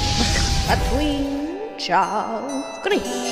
My name is ChadChad. Not really. And are you struggling to get dates? Is the guy you like not texting you back? Did your last date end with you having to post a 3-part story time on TikTok? If you answered yes to any of these questions, then that's a skill issue.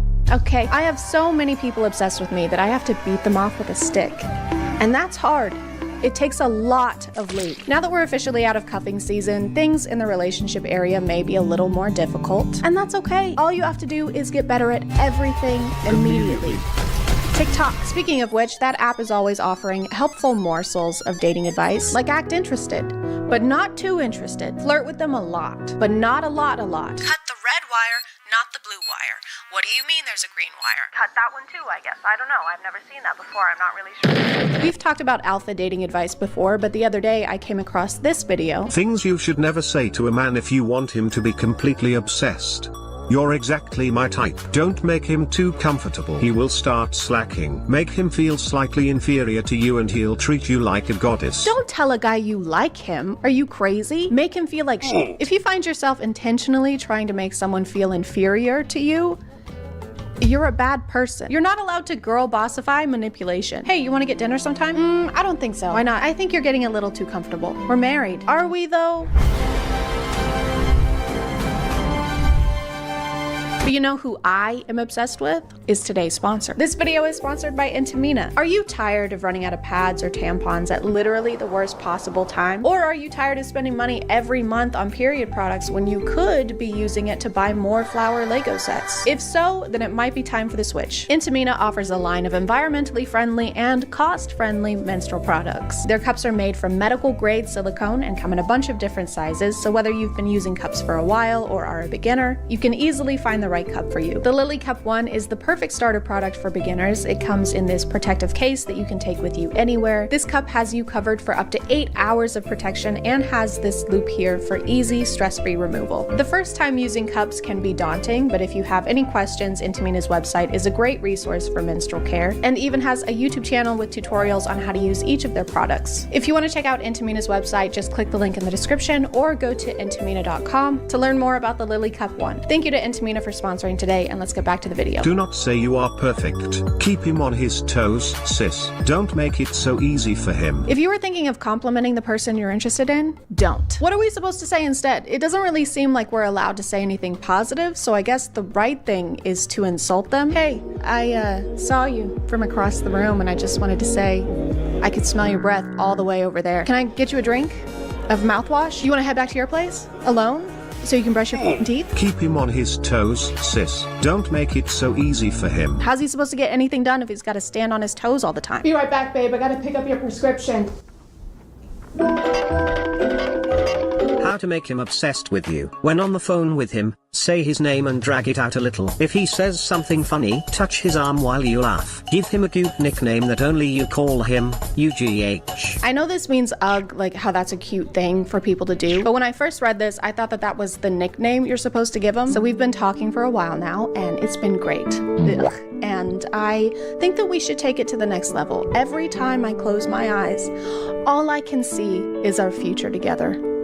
Ugh. Also, what if he doesn't want a nickname? What if he likes his name or if it's already super short? Hey, my name's Nick. Hi, can I give you a nickname? No thanks, I already have one. Things you should never say to a man.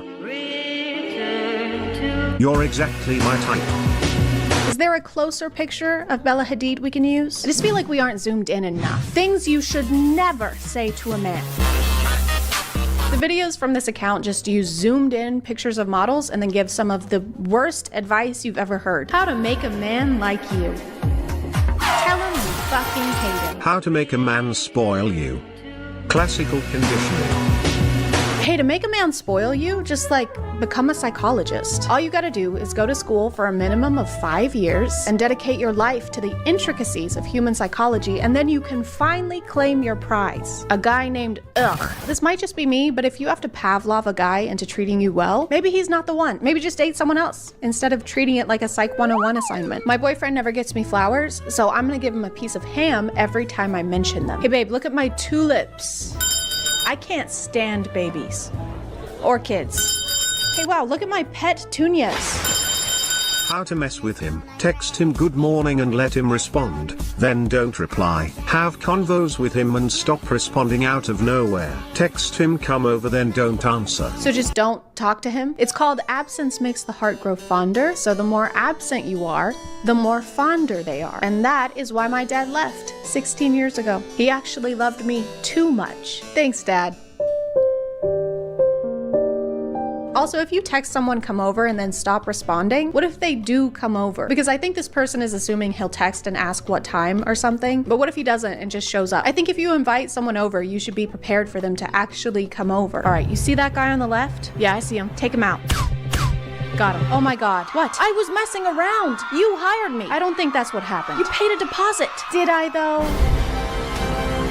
If you want him to be insanely attracted to you, you are going to be fun to be around. You are also going to make sure that you have your own life. Your hobbies, your friends, your activities are exactly the things that make you this interesting girl he's attracted to. Something that I've noticed about a few of these is that you need to be busy to make a guy obsessed with you. So a lot of the advice is like, you need to have a lot of friends and great relationships so you can get a boyfriend. You need to have hobbies that you're passionate about so you can get a boyfriend. Lead a fulfilling life, a successful career, and find worth within yourself.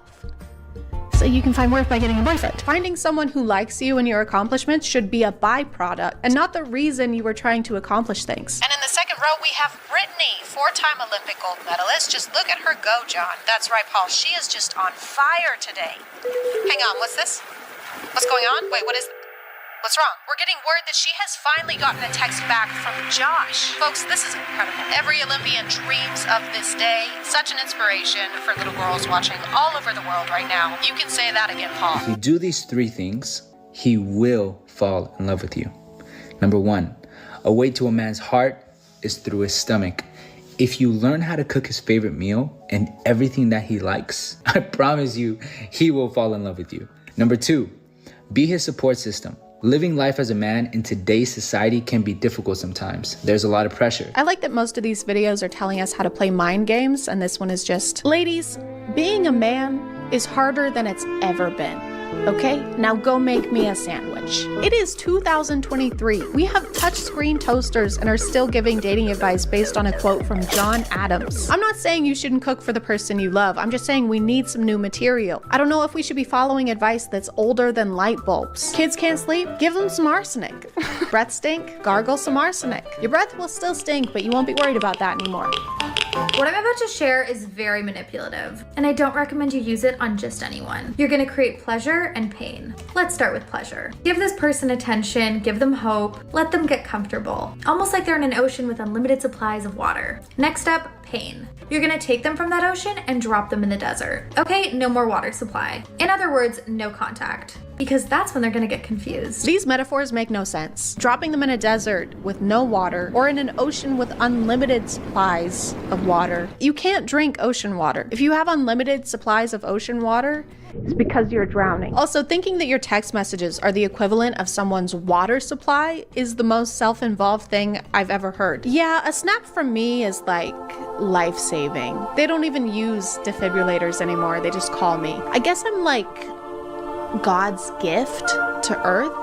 I don't know. That sounds crazy. That's just what everybody's saying. I don't know. Just don't listen to this advice. People don't need to be obsessed with you to love you. Obsession is not love. And ignoring people is just going to make them feel ignored. I don't understand. We were getting along really well and then she just quit answering. Is there something wrong with me? Yeah, you're talking to a meerkat.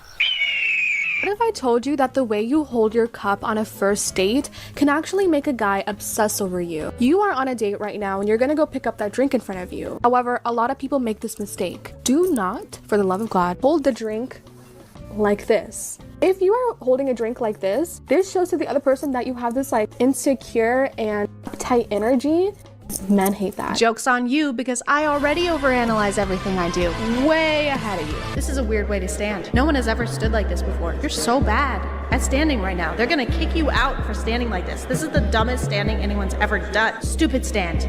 Dumb. Bad standing. Rather, what you should be doing is holding the cup like this. More loose, ready to go, and confident. As little as this may seem, and subconscious mind pays attention to everything. There's basically no difference in those two ways. You barely moved your fingers. Holding your thumb like this launches a website for dog beds. Holding your thumb like this launches a nuclear... I really think we're just overcomplicating things. How are you supposed to get to know anyone if you're worried about your cup posture? There's too many rules and mind games. It's too complex. That's why I'm gonna start dating like you do in video games, specifically in Stardew Valley.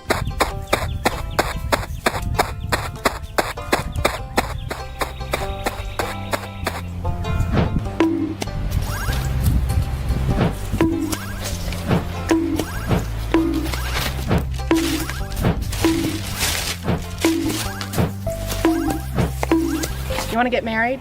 Sure. I'm gonna call it there, guys. Thank you for subscribing, and if wet mouth, happy stomach, clear skin, becoming richer, your parents finally caring about you, and getting more bitches. A twinge of cringe. My name is ChadChad. Says so. Right there. Must be true. And do you remember this guy? I remember him. I remember this guy. I talked about this TikToker a couple years ago when he was posting videos complaining about how hard it is to find someone to date because everyone is either taken, not looking for anything serious, or is 14 years old. Is that a frequent problem you're running into? Does that happen regularly to you? Other than that, I just remember him posting thirst traps with women and always having a belt. Sometimes he would wear the belt. Sometimes he would take off the belt. Because I guess when he takes off his belt, it's hot. But when I take off mine, it's what are you doing? And you're gonna fall off the roller coaster. Make up your mind. You're so up and down. We're going in circles. But I was scrolling on Twitter the other day, and who do I see? Him. It's him. He's back. So now he's kind of changed his content a little bit. Now he fingers food.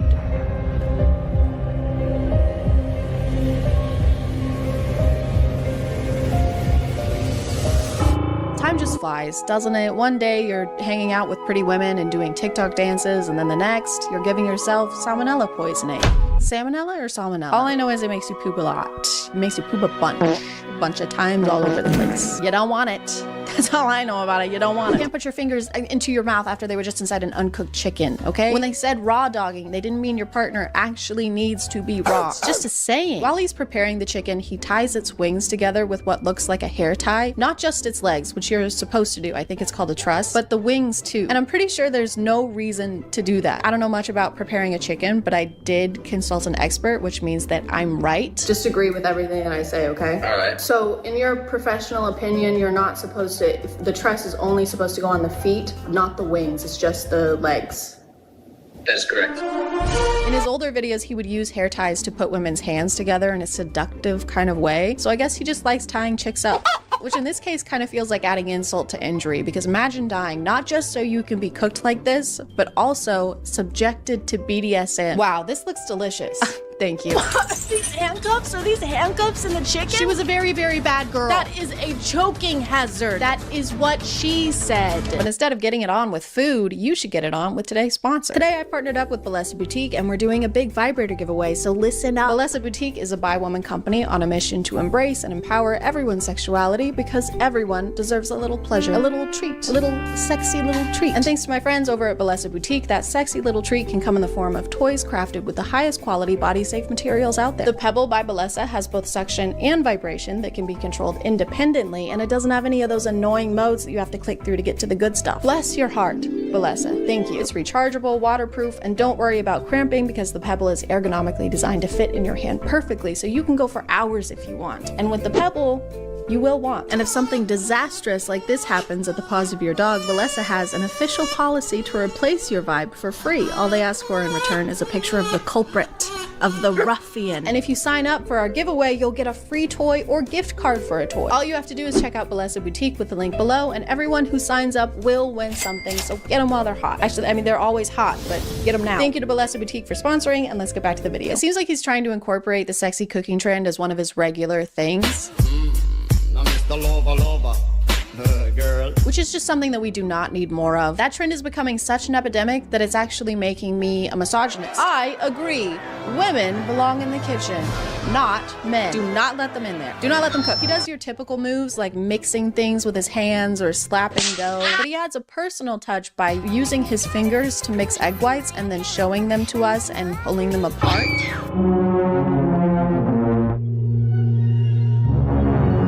What happened to us? We used to build things. We used to make bridges. Now we make eggs. Is this your legacy? Is this how you want to be remembered? Grandma, show us a picture of Grandpa. Here he is. We were all so proud of him. Wow. And here he is after the discharge. Grandpa was in the army? No, he was not. He also has this new kind of theme where instead of having as many women in his videos, he leans into being single and how lonely he is. So he'll post these videos where he's eating alone, and it wouldn't be so empty if they hadn't seen how you made that food. Maybe you wouldn't be alone if you just stopped humping the air. You don't have to be a crepe to make a crepe. Even the crepe is uncomfortable. I'm made of dough. What the hell am I doing here? He does the elevator trend a lot, which is just a trend where TikTok guys film in an elevator.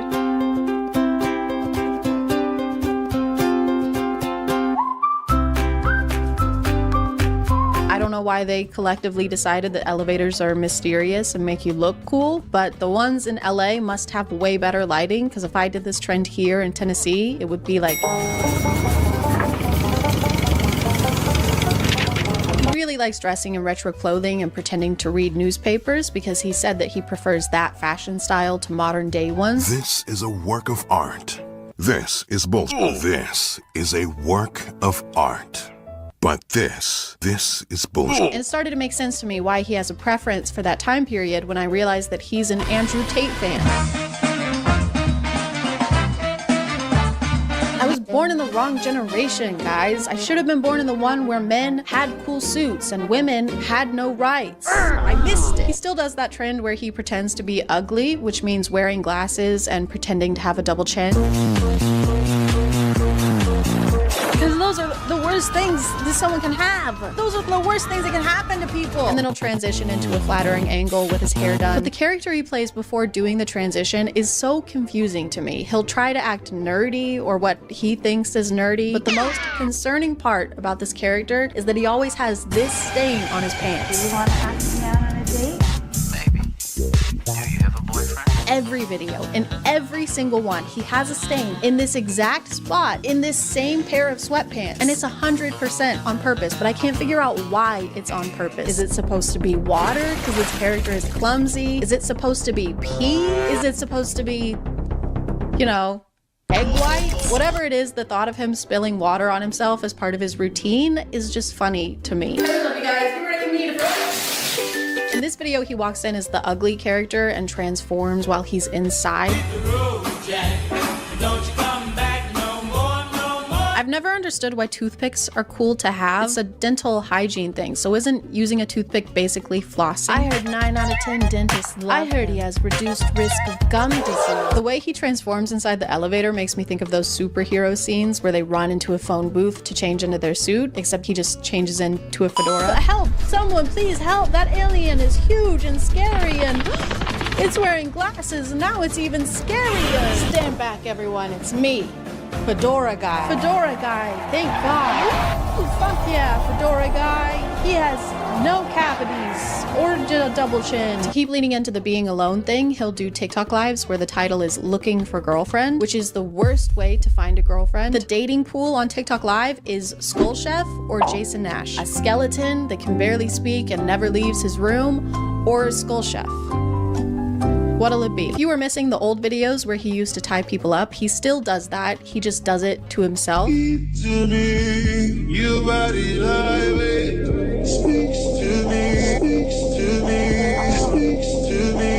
don't know if it's just supposed to be hot or if it's like a tutorial kind of thing to do to yourself when you're alone. It doesn't seem like it would be as much fun. It's kind of famously something that you need another person for.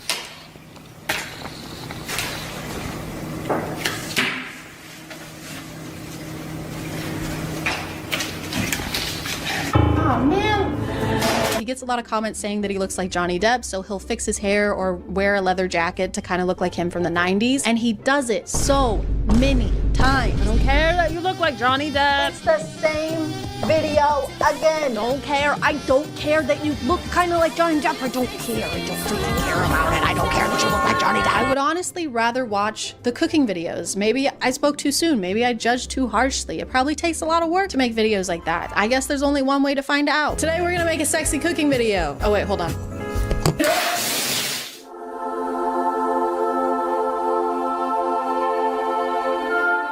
Today we're cooking an old family recipe. We're gonna bust this thing open. Step 1, massage icing pack. Do I cut a hole in the corner of this? Do I cut a hole in the corner of this? Insert the back panel of the house into the canal. I'll insert I'm gonna put it in the canal. I said I'm gonna put it in the canal. This is probably wrong. This feels wrong. This feels so wrong. No. Dry. This is taking too long. Oh my God. Whoever architected this was a freaking moron. We're gonna put the shingles on now.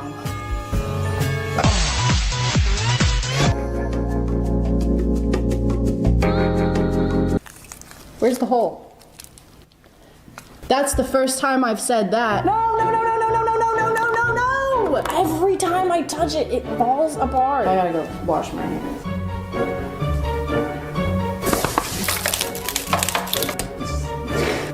No, it looks good. It looks good. It looks good. Done. Done. Just like Grandma used to make it.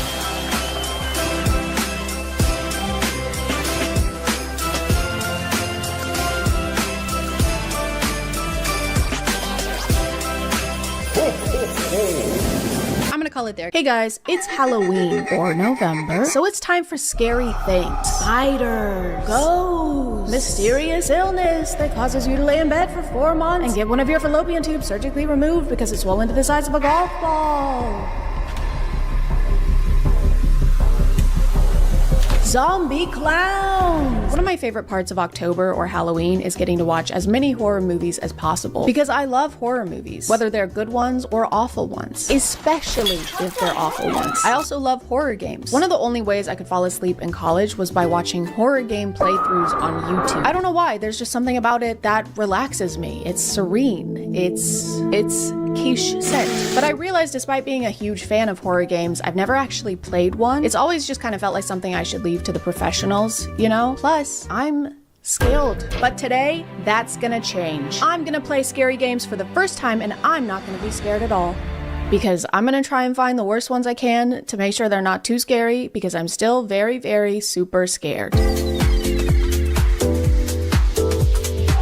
Oh, okay. I'm filming, so that means boy needs to get up into this chair. Stinky butt. Oh my god. Okay, first scary iPad game, we're gonna play Scary Teacher 3D. Spooky, spooky, spooky. I figured if I was looking for terrible, scary games, the best place to start would be the App Store. The story is about a genius girl and her worst high school teacher. The scary teacher has been threatening kids, giving physical punishment, and at times torturing kids. She can't do that. That's illegal. Now, this scary teacher has relocated as your neighbor, and you have decided to teach her a lesson by scaring her. I also figured it would be hard to actually get scared if I was holding an iPad. I can't possibly get jump scared while playing on the same device that babies wipe their slimy hands on while their parents drink IPAs at their local brewery.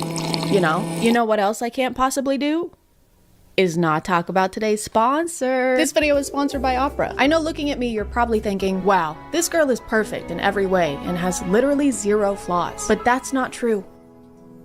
I have one. Whenever I'm working or browsing the internet, I get distracted so easily that I have to physically keep my tasks in different places, which can get pretty messy pretty quickly. But with Opera, doing 100 things at once can be easy and breezy. With Opera's Tab Island feature, you can group your tabs together based on project or theme. So when I'm writing a script for a video, but also searching Depop for an extremely specific cardigan that Suki wears in season 2 of Gilmore Girls, I can keep those equally important tasks organized in their own tidy groups. And with Opera's customization options, you can change the entire theme of your browser with animated backgrounds, browser options, and more stuff. Endless combinations of stuff. And while you're doing that, you can listen to music seamlessly thanks to Opera's music player, which you can move inside or outside the browser. You can also watch videos wherever you want using Opera's video pop-out feature. And you don't even have to pause your tunes because Opera's music player is already doing that for you automatically when the video plays. I mean, when my video plays. Because it's not like you're watching any other videos, right? Am I right? Right? If you want to check them out, just click the link in the description to download Opera today and see how much easier your browsing can be. Thank you to Opera for sponsoring, and let's get back to the video.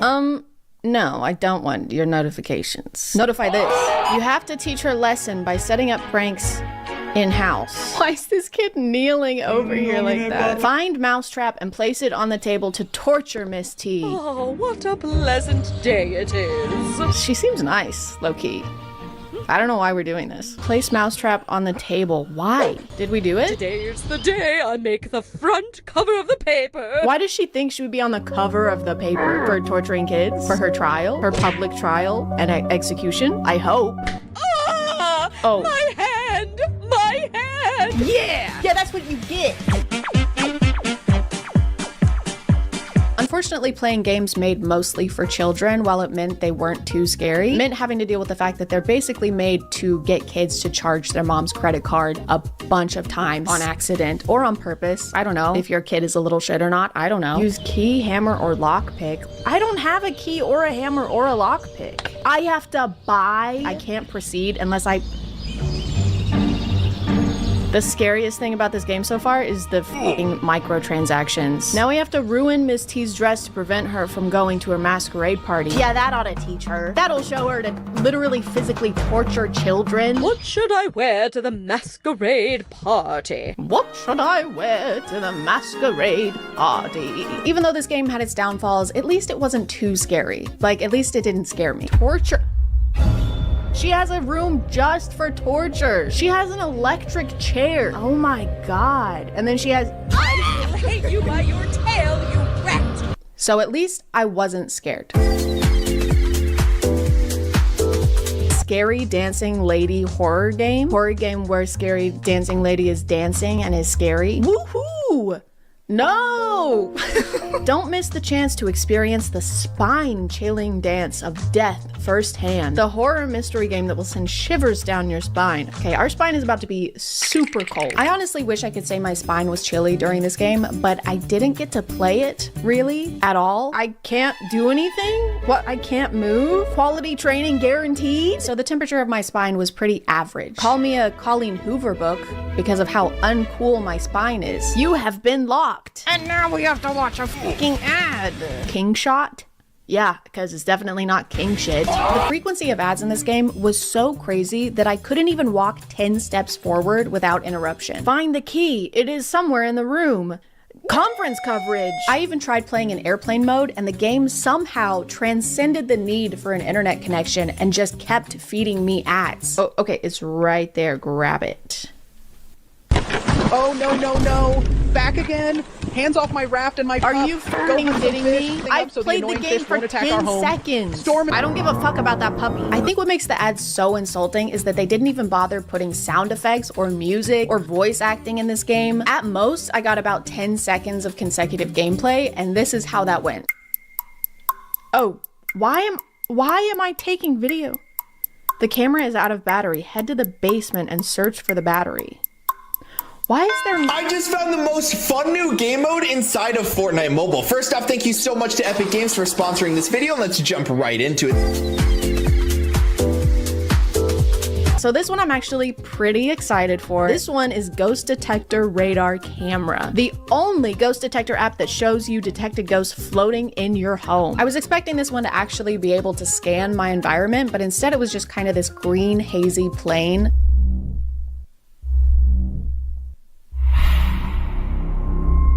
Hello? Ghost signal acquired. Where is he? Bro, let me talk to you. Signal lost. He just ghosted me. I was trying not to take it personally, but it really seemed like ghosts are either super standoffish or don't want to talk to me specifically, which is crazy because you're in my office. What do you mean you're living in my house and you want nothing to do with me? I thought you were a ghost, not my wife. What kind of entity are you? I am what you most desire. They're Mountain Dew voltage. Do you want to hurt me? I seek to inflame your passions, your lusts, your desires. Bro is hitting on me. Bro wants me. Scan terminated. Wait, where did he go? Where did the demon of passion go? No, we had something. Okay, let me see if I can find another one. Let me see if I have any demons inside of me. I could have just a minute ago. In here, maybe? They're not talking to me.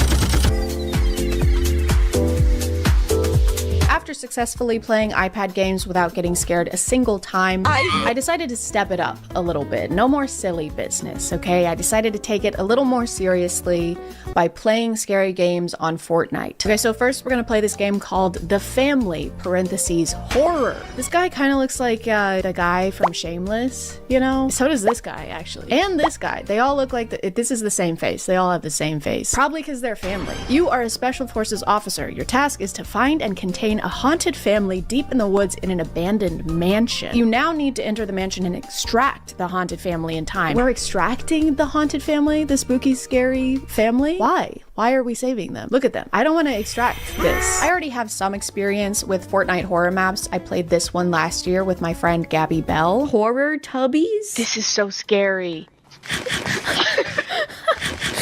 But there's a lot of security in playing with someone else and hearing your friend's voice in the spooky environment with you. It's kind of reassuring. So doing this by myself was less than fortuitous. Was kind of unfortunate. I just hoarded. The family living in this house have been possessed. Your task is to free them and get them back safely. If they get hostile, just know to defend yourself. Whatever happens, let them live. We need them for research. For research? I gotta find a way to get into the house. Oh, well, we couldn't possibly get in here. How are we supposed to get past this nightstand, bro? I guess we're not allowed to harm the nightstand either. The plot of this game was pretty confusing, mostly because it's trying to be Resident Evil 7. Oh! There's even the same scene where you wake up sitting at the dining room table with the family surrounding you. Oh, no. Why is he headbutting us like that? There's also a member of the family who's clearly just supposed to be Zoe Baker, and her only role in the game is to knock on the door constantly. Who is knocking? Well, someone get the door. Ew! I can help you. You just gotta let me back in. She is holding us captive. Come to the garage. And her unintentional role was to jump scare the shit out of me when my teammates triggered her cutscenes without me. I'm not going. Hey, I can actually help you. You just gotta let me back in. In true Resident Evil 7 fashion, the main spooky thing in the game is the guy roaming the hallway. The voice acting is amazing. Wait, what's happening? Oh, guys, he's right there. What are we doing? No, no, bro. No, no! He saw me! No! And then at some point, all of these things join together and create the most confusing, overstimulating gameplay imaginable. Oh. Oh, that's what we need. But I don't know why we need that, because we're literally not supposed to hurt the family. Yes, we have the gun for our non-violent mission. But despite all of this, we ended up doing what we set out to do, which was to save this poor, tormented family and get them out of that house safe and alive. Because, and I can't stress this enough, we need them alive for research. Why are we shooting him? They told us not to shoot. They told us not to shoot him, bro. We're supposed to be non-violent.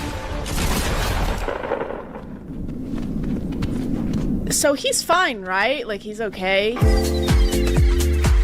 This one is called Darkness, parentheses, horror. You visit your deceased grandfather's apartment to retrieve your family's photo album. However, it seems you're not alone. Bugs or questions? Questions, please. Why would I choose bugs? Bugs? No, thank you. A lot of this game was just stumbling around in the dark until something jumps out at you, which I guess given the name makes sense, so I'm not really allowed to complain about that. I should have seen that coming, or not seen that coming. What time is it? Why did we come in the dead of night to get a photo album? What's happening? Why is... Turn on power.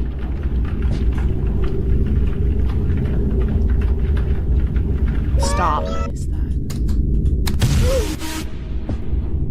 Fuck off. Ugly ass Oh, look at how we're running. Why do they insist on nerfing our run? I don't like how their usernames aren't popping up above their head, because then when I look at this guy, he just looks like he belongs in this game. It's just a jump scare. The plot is also pretty lacking, because what do you mean we're at our deceased grandfather's apartment looking for a photo album, but we haven't actually seen a photo album or been given any hints on how to find said photo album? Is there a photo album? Does the album even exist? Is our grandpa even dead? Okay, well, clearly he doesn't want to be bothered right now, so maybe we should come back at a normal hour for the photo album. Whiny, ugly ass. We literally never find the photo album. We just end up walking around in the basement with some scary barefoot mannequins.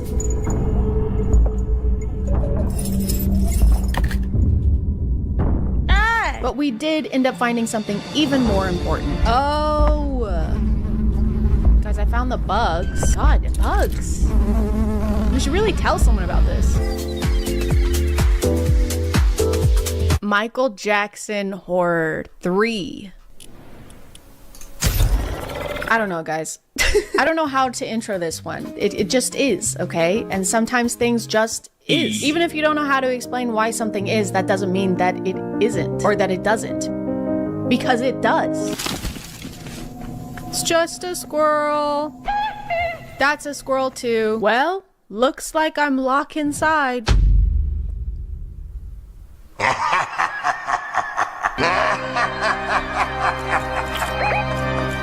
VR guest ass table. In this game, you're actually given an objective, crazy, I know, which is to bring Michael Jackson back to life via satanic ritual.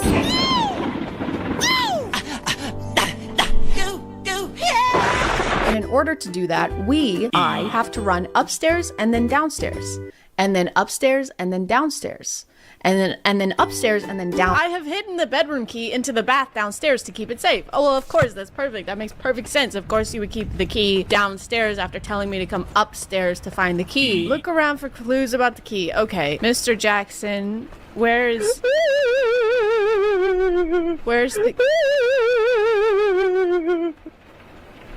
the key?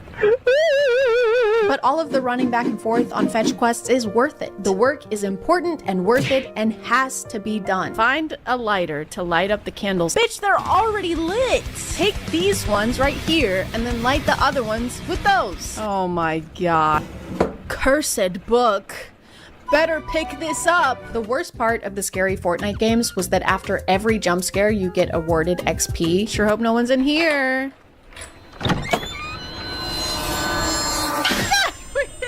I think I ripped an incision. It's like a quiet taunting from the game. It's very inflammatory to me. I bet you thought I was gonna put the E sound effect right there when I said me, but I didn't. I wouldn't, because that would be very annoying of me. One of the scariest parts of this one was how the house had coffins scattered everywhere. I'm being brave. I'm being a brave...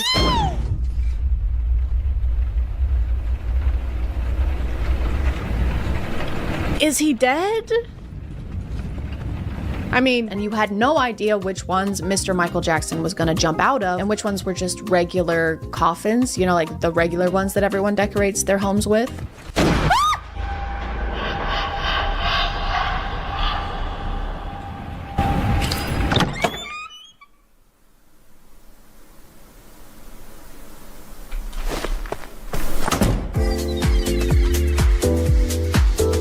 After messing around with these silly little games, it was finally time. I had played iPad games, I had played Fortnite games, and I hadn't been scared once. So I was finally ready for the real stuff. I wanted the scariest experience I could possibly have, so I figured what's more scary and immersive than feeling like you're actually in the game? And then I figured, what if I got a VR headset? And then I figured, what if I used a VR headset for the first time with no previous experience on a computer that can barely run a VR game and gave myself like a day to figure it all out? What if I did that? Hey guys, I've been trying to set this up literally all day. It's almost 6 p.m. and I still haven't recorded fucking shit. And my poster keeps falling down. Originally, I found 3 VR games to try out because I was naive. and stupid. Little did I know that it would feel like a miracle to get one VR game to work, let alone 3. I accidentally nerfed my whole plan because I was intentionally seeking bad games, which meant I was looking through bad VR games. And if you sort by reviews on Steam and look at the lowest ones, they're not rated poorly because they have plot holes or something. They're rated poorly because the game doesn't fucking work. Guys, I'm not even moving. This home is in disarray. Okay guys, this is actually pretty unplayable. Do you see? No, not really.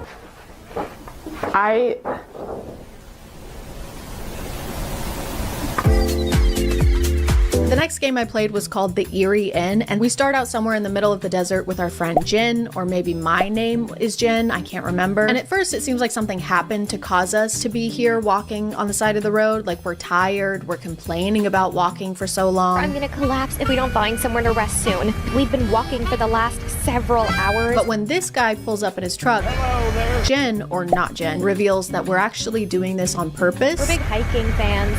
Better for the body and soul, you know? Just tell him our social security numbers, why don't you? So obviously Jen and I decide to check into the inn that this random man recommended to us during a big, juicy expo dump. It was opened recently by a young couple, Thomas and Laura Kinsey, if memory serves.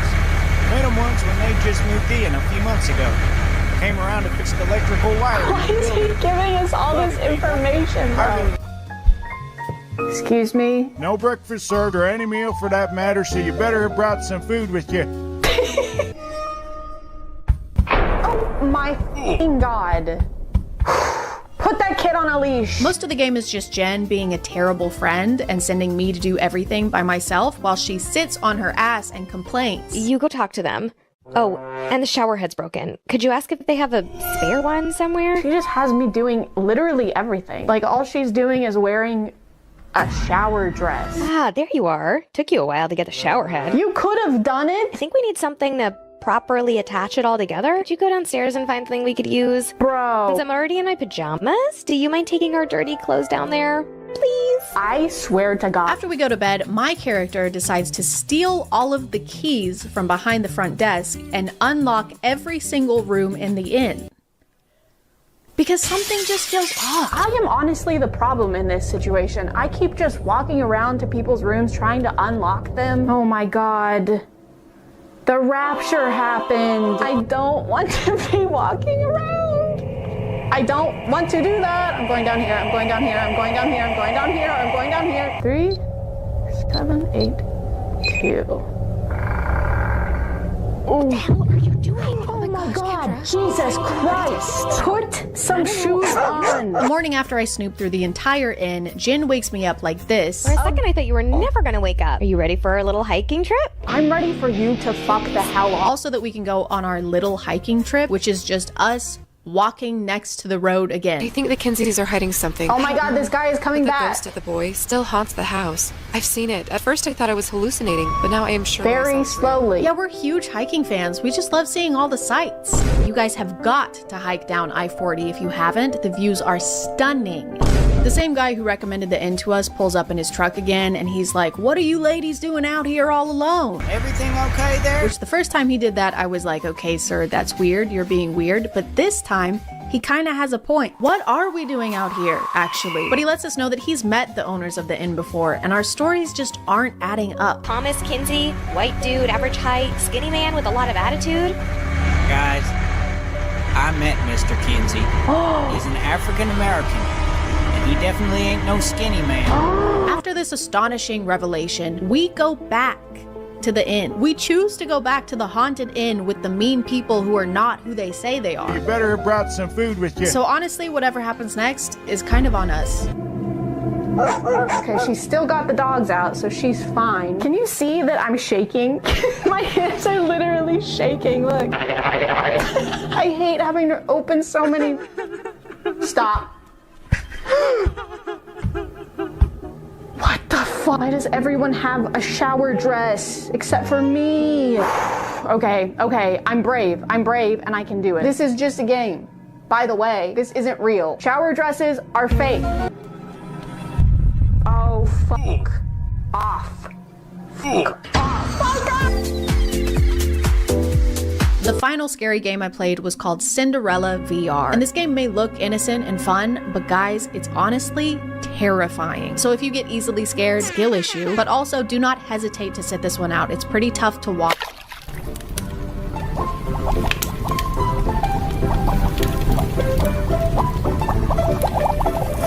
This dinner is terrible. Hey guys, my name is ChadChad. Alpha ChadChad to you. We haven't really checked in on the alphas in a while because in 2021, 2022, there would be a new one spouting the craziest takes you'd ever heard, like women don't have hobbies or you should tan your ass. But now in 2025, that's just every Instagram reel. That's just every single Instagram reel that you ever see ever. It's kind of like pointing out a cow to your friends when you're driving through the city versus when you're driving through the country. They're not gonna be very surprised. This is a cow farm. There's gonna be cows outside. But recently I found two alphas that are so fascinating to me that I have to point them out to you, no matter where we're driving. If you watch reels for over an hour every day, don't do that. So do I. Then you've maybe seen this guy before. His favorite whiskey, Johnny Walker. What do I do at duty free? Fucking Johnny Walker. That night, sipping the Johnny Walker in the war room by myself with him, chilling. Luke Belmar is a biohacking, crypto trading, e-commerce-ing, alpha finance bro millionaire. Give me a $10 million contract every 4 months, you know? By the way, I didn't realize what biohacking was until a few days ago. Apparently, it just means changing your diet and routine to try and improve your life. That's obviously a simplified definition, but based on the term they've been using, I thought it was a lot more serious than that. Biohacking is your ability to reverse engineer life. Bio means life. Hacking through it is your ability to figure out the most optimal ways to experience life. So it kind of seems like they've just alpha-fied taking care of themselves. Hey bro, you want to film a podcast episode real quick? Because we need to convince ourselves we're doing something fiscally profitable in order to sincerely talk to each other. Sorry dude, I can't. I'm biohacking. Bro, what? You're biohacking? That's crazy, dude. That's impressive, for real. Yeah. Thanks. I know. I'll let you get back to it, okay? You focus up, all right? I'll talk to you later. Okay, see you, bro.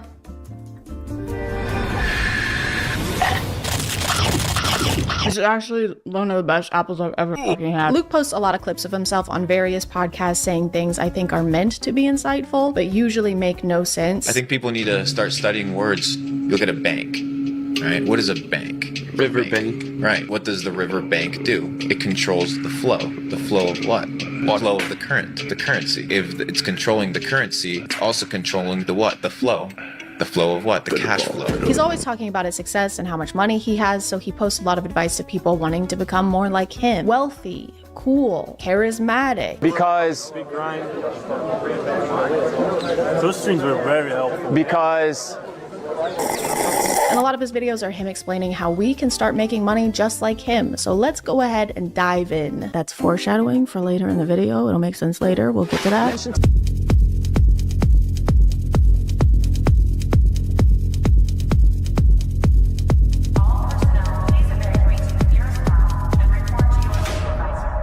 The secret to being rich, guys. Ask rich people to give you money. Pretend to be their friend so you can use them for personal financial gain. It's a side hustle because you're hustling them. At the end of this clip, he also says this.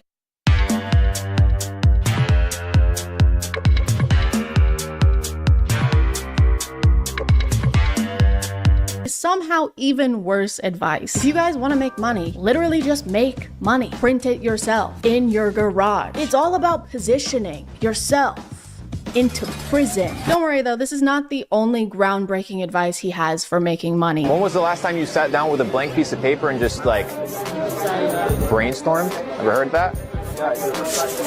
Yes, I'm pretty sure they have heard of that. He has so many people listening to him right now. They're hanging on every word he says. And he uses that opportunity to ask if they've ever heard of journaling. I got a problem at the top. Give me a fucking 100 solutions for that problem.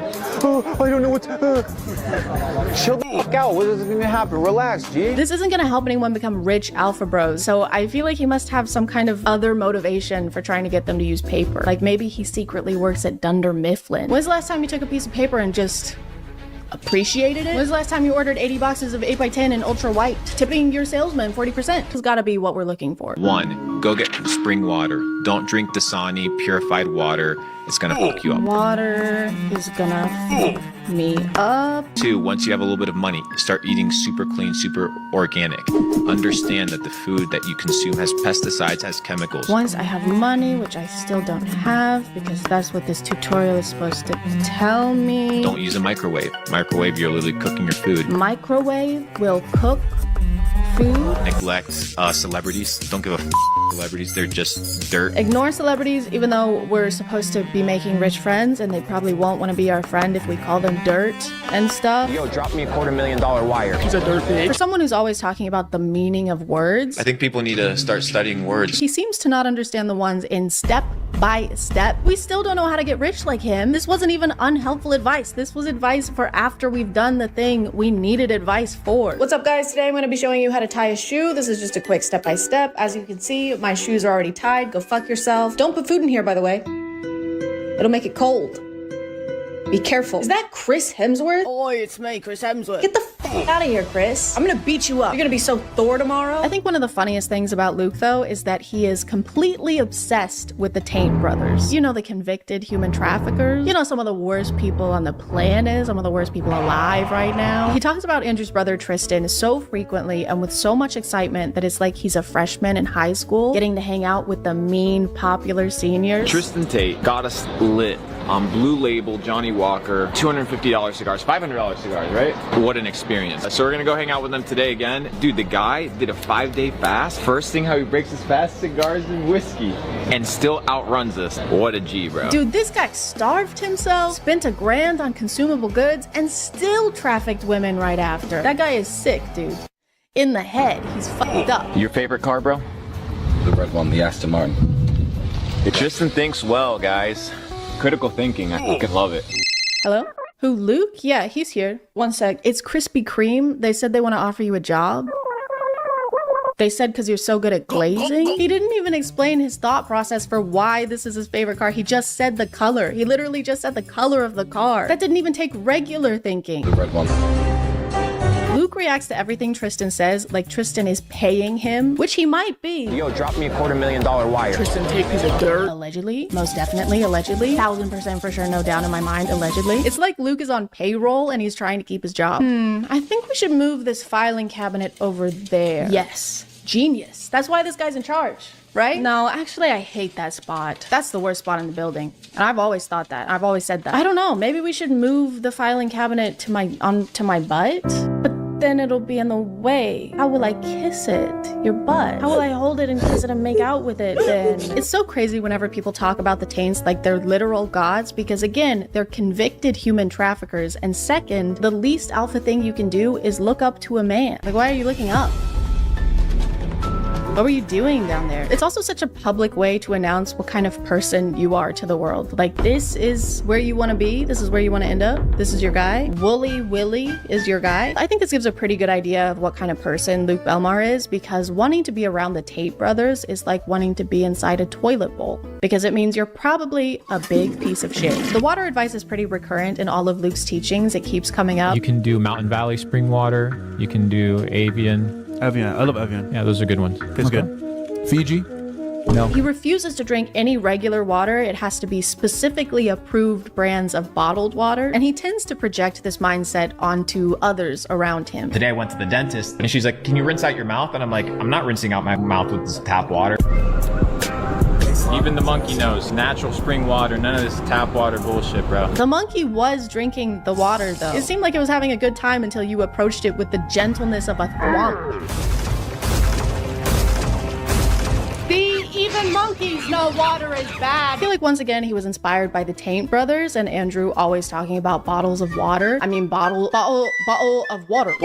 Bottles of wattles. Bottle of water. Bottle. I don't know when or why this mindset started, but maybe this clip has something to do with it. Hey, your little 13-year-old daughter has acne. Let's put her on birth control to regulate her emotions. And now you put 100 million women in the United States on birth control. It goes to your urine. That estrogen goes into the water. So now you have all these feminized men drinking this tap water. I guess this explains his and his fellow alphas' fear of water, because the mark of a true alpha is being scared of the basis of pretty much all life. We're not scared of anything. We're all really tough. Except for 71% of the planet. Luke also has a tendency to make up numbers, which isn't a great characteristic to have as a finance expert. Now you have 100 million women urinating highly estrogenated urine. Where did 100 million come from? I love making up numbers based on nothing. I like my statistics how I like my hemorrhoids. Extracted from my ass. People who typically use birth control are in the age range of like 15 to 45. It's different for everybody. That age range in the US is only 66 women. 66 million. Not just, there's actually 66 women in the US, and I'm one of them. I'm the best one. And of that number, only about 15% use the pill. So that's less than 10 million. Where did all those extra millions come from? I thought this guy was supposed to know all about millions. I've been able to capitalize on this digital gold rush, been able to generate millions of dollars. Sure hope this isn't the same math he's using to calculate his net worth. So overall, with assets and investments, I'm probably worth around 20 million. Nice.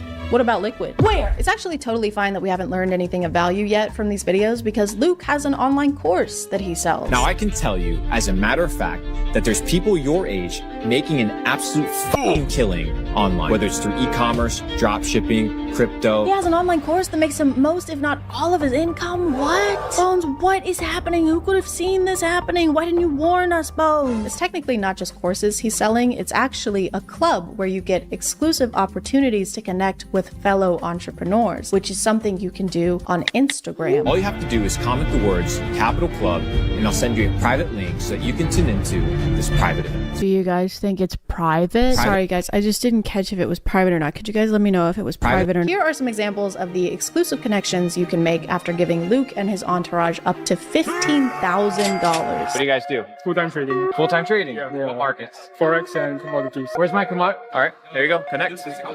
All right, doesn't matter. Connect. Connect. Doesn't matter. Connect. Connect. You'll also receive priceless mentoring like this. Are you going to the gym every day? No, you're not. Are you sleeping well? No, you're not. I see eye bags under your eyes. So what you need to... Bro, look at me. Look at me. First of all. Good thing this is inspirational, right? Otherwise, it would just seem like he's making fun of this person's appearance. I see eye bags under your eyes. Do you work out? Don't answer. I know you don't. Do you wash your face? No. Your pores are like craters. What am I looking at? I can't tell if I'm looking at skin or the surface of the moon. Look at me. Look at me. Look at me. I slept with your mom. Okay? Now that we've mastered the financial aspect of alphafication, Give me a $10 million contract. let's move on to the physical one by learning from our next alpha, Ashton Hall. He can run very, very fast for undisclosed distances. He can dive into water. He can dive his face into water. Ashton Hall is a daily routine influencer who shows himself throughout the day as he gets ready to go places and then does things at those places.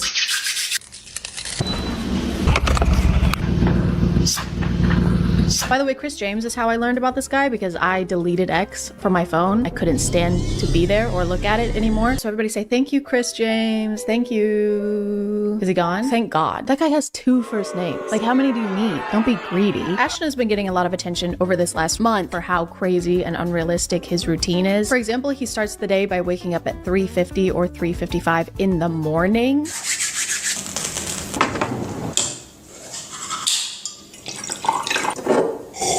And there's really no reason to do that. The sun's not out, so you can't see anything. Businesses aren't open, so you can't go anywhere. The worms aren't even awake, so he can't even get one of those even. I'm a little biased though, because I hate early risers. I don't mean I hate rising early. I mean I hate people who rise early. The people that I know who wake up absurdly early in the morning only do it so they can tell me about it. Obviously, if your schedule demands it, that's different, but I hate when people act like waking up early is a productive achievement in and of itself. You're just waking up at a different time. That doesn't mean that it's a better time, especially if you're like Ashton Hall and went to bed at 7 p.m.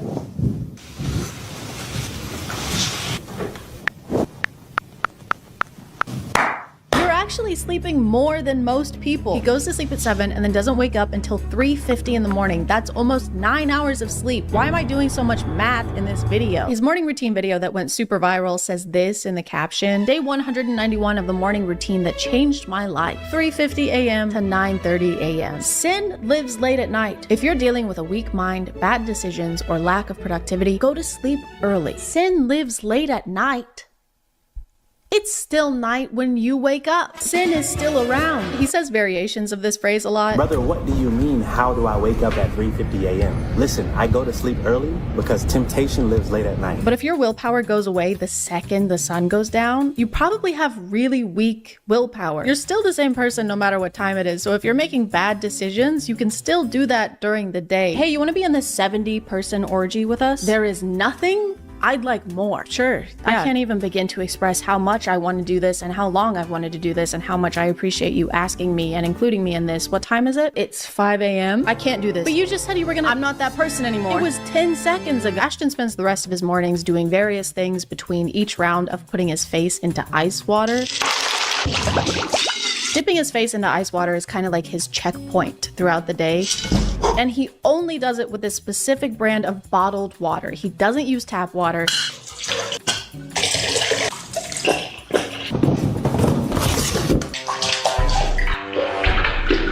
He doesn't even use tap water to rinse his mouth after brushing his teeth.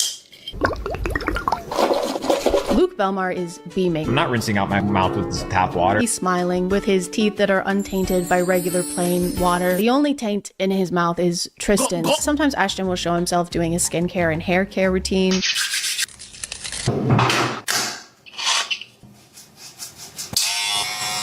Hey, do you want it to grow or not? These two things just canceled each other out. I'm getting mixed signals. He just row gained and then row lost. He also uses Sensodyne toothpaste, and there's nothing wrong with that. I just feel like maybe his teeth would be less sensitive if he didn't constantly expose them to iced water. After Ashton is done waking up in the mornings, he usually goes onto his balcony to drink more water. My favorite part of this is when he squats after finishing his push-ups to drink more water, because the wind moves his pant legs around, but when I first saw it, I just thought his legs were shaking. Yep, just finished doing push-ups for 16 minutes straight. That is actually literally gonna make my legs hurt tomorrow. One of the weird things about Ashton's content is how his wife is included in it. Actually, it doesn't even feel right to use the word included because she's not included. It's just her hands. She doesn't have a name or a face. She's literally just a pair of hands. Usually when other people show up in his videos, they're actually shown.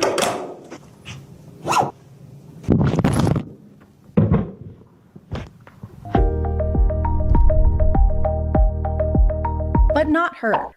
She's just here to serve. She brings him water to dip his face in, obviously. She serves him his meals, and he doesn't even look at her. Thank you. Why does he need someone to bring him food anyway? He's been awake for 5 hours at this point, and he couldn't find time to scramble an egg. He could have just done it here when he stood in place for 4 minutes straight.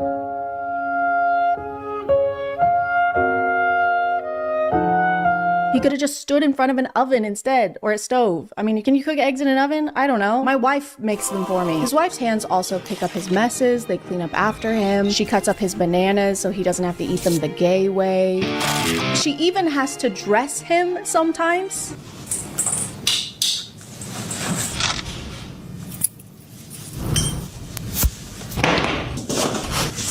Thank you. The way these are filmed makes it seem like he is a knight preparing for some kind of jousting tournament, and she's a squire. She's just there. Your chain, sire. I am but a lowly street urchin, and it is my greatest honor to place this adornment upon your regal nape. Break a leg, break both, I fucking hate you. And this is definitely intentional. He definitely wants to come across as if he is basically royalty, with people escorting him places and carrying his stuff for him. He even has his wife draw him a bath.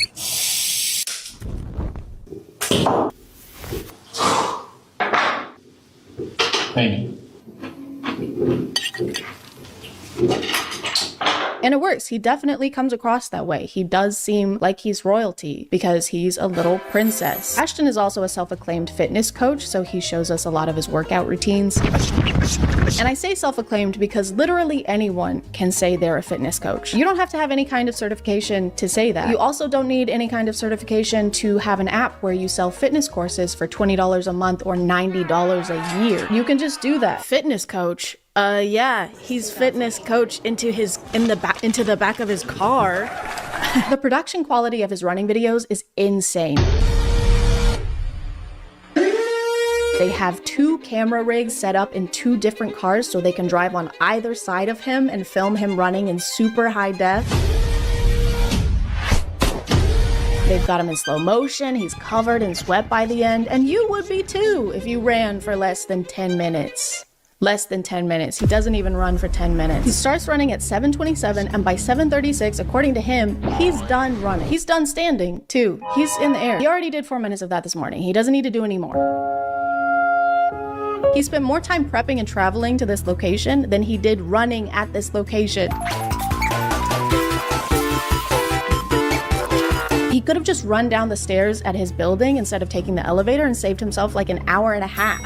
Does that even count as a workout at that point? This is more like fleeing. He just briefly fled. He also tends to make a lot of noise during these intense runs. Wait, what's he saying?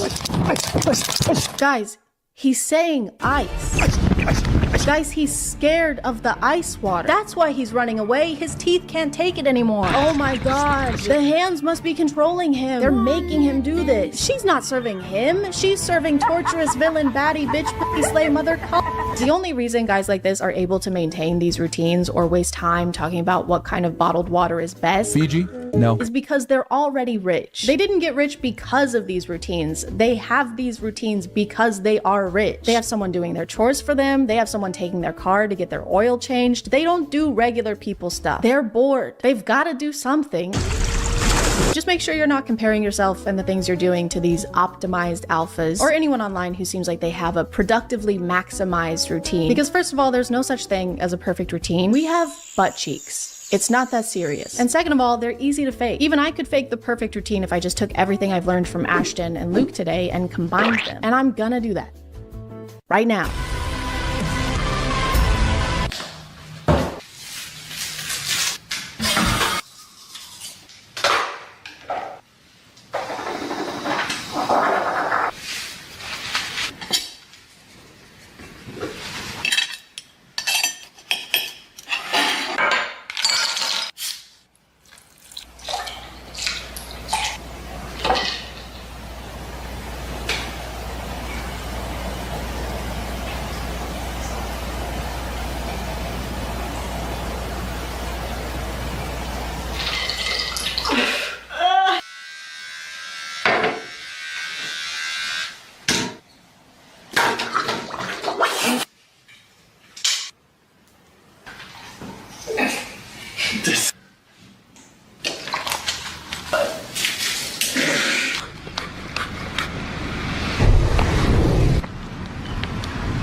Call it there, guys. Thank you for subscribing. Hey feed, and welcome back to Atween Feed. My name is ChadChad. Not really.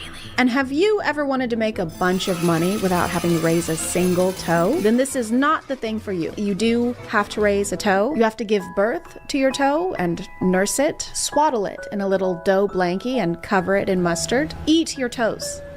Go on. Do it. Do it. You won't.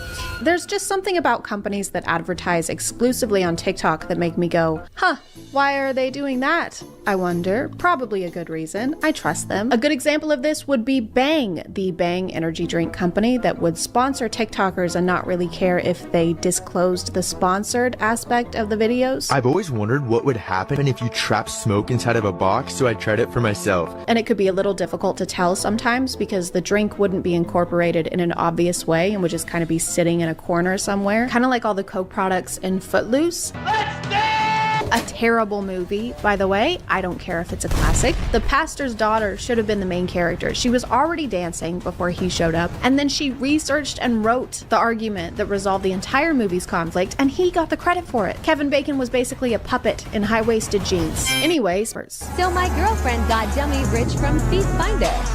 We flew to LA because she needed a new car. She looked at a few supercars, then decided the G63 was the move. Then cruised down PC8 and went back to her beach house in Malibu. Setting aside the fact that this is not a car dealership, but a car rental place in LA, and this is more than likely an Airbnb that they're in, it's kind of a weird marketing strategy to take us on a tour and show us all the things that you can afford. They can't afford them, they're all rentals. And act like you can afford them because of this service you're promoting, but you have the money because they gave you the money and not because you made money by using the service. It's just that if Matthew McConaughey couldn't afford a Lincoln, I think it would change the messaging in those ads. They say perfection is not attainable. I guess they never owned a Lincoln. I know I haven't. Have you seen how expensive those things are? Anyway, you should get one, I guess. Lincoln. LinkedIn. Find me on LinkedIn. I need a job. All right. But if you want to find something that's lavish and affordable, you should check out today's sponsor. This video is sponsored by Raycon. Raycon's wireless earbuds, headphones, and speakers offer premium sound, a comfortable fit, and up to 54 hours of battery life. And if you're trying to get a head start on your holiday shopping, Raycons start at half the price of other premium brands and can be a good fit for anyone on your shopping list. If you aren't sure which Raycons to get for which person, they offer a holiday guide on their website to help you find the best fit for whoever you're shopping for, whether they're a gamer or a NASA pilot traveling through space and time to save all of humanity. Or you can knock out your shopping list in one fell swoop by using Raycon's holiday bundles and getting 30% off. The Everyday Duo bundle gets you 2 pairs of the Everyday earbuds, which come with spatial audio and 3 different sound profiles, balanced, pure, and bass. They also come with customizable gel tips that ensure a snug fit while working out, walking the dogs, or falling through a wormhole.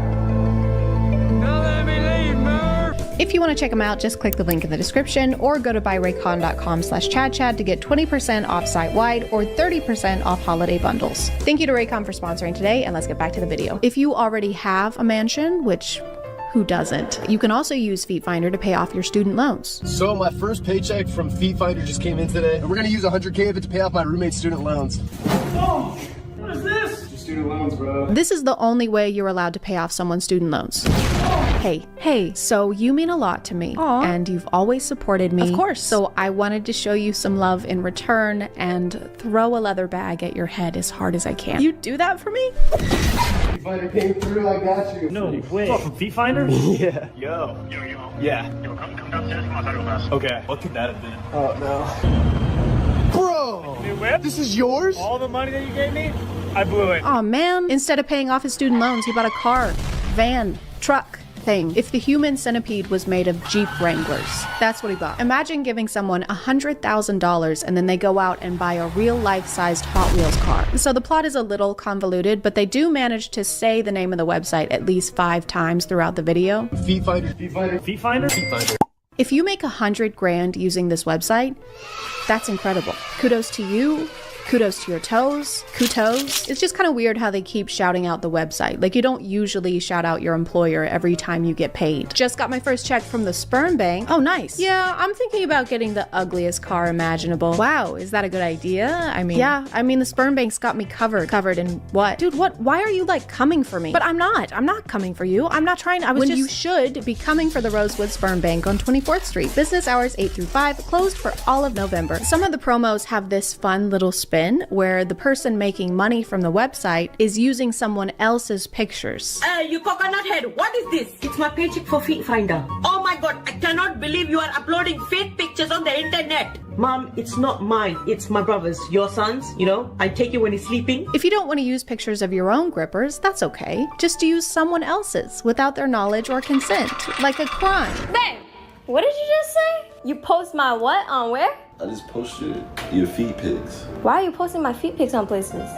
For money, babe. I don't know if there's any legislature that applies specifically to feet yet, but I'll get us started. Don't do this. Don't wear Crocs without socks. I know, controversial. And don't take your shoes off in public. I don't care how crunchy you are. If I see your toes out in Target, you are the target. I'll fucking kill you. For some reason in these videos, whenever the person whose pictures are being used without their knowledge, they're always okay with it once they find out it's making money. Mom, why instead of checking the post from Feet Finder with your name on it? Don't worry, you baboon face. It's your dad's feet. How much is that? You asking too many questions. Just keep sending me pics. 50-50? 50-50 what? Because it's fine to do morally ambiguous things, as long as you're making bank. If I steal your kidney, hypothetically, this is just a hypothetical, as long as I sell it on the dark web and split the proceeds with you 50-50 or 70-30 or 97-3, you know what? We'll talk numbers once the anesthesia wears off.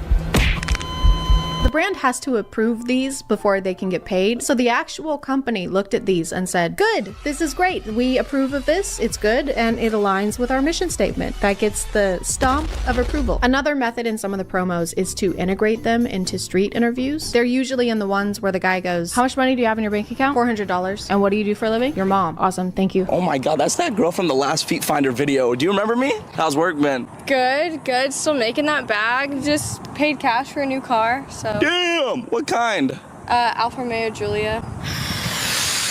Is that a Lady Gaga song? Alfa Romeo Giulia. I like to think he has no idea what kind of car that is, but he just has to pretend to be impressed. So what kind of car did you get? An Ford Romeo Capulet Montague. Nice. What did it cost? Tragedy. Can I go for a ride? Gold digger status? Gold digger status? It sounds less like she's calling him a gold digger and more like she wants a status report. Gold digger, what's your status? At a beauty salon with a baby Louis Vuitton under my underarm, sir. Copy that. This one does at least disclose the sponsors, so kudos for that. Some of the other videos have entire storylines where Feet Finder is like the hero that swoops in to save the day.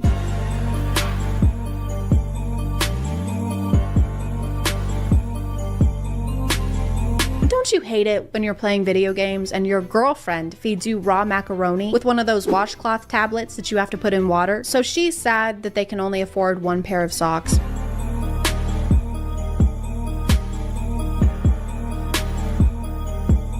Because he keeps eating all of their socks on top of raw macaroni. When we say macaroni and cheese, the cheese is not supposed to come from between your toes.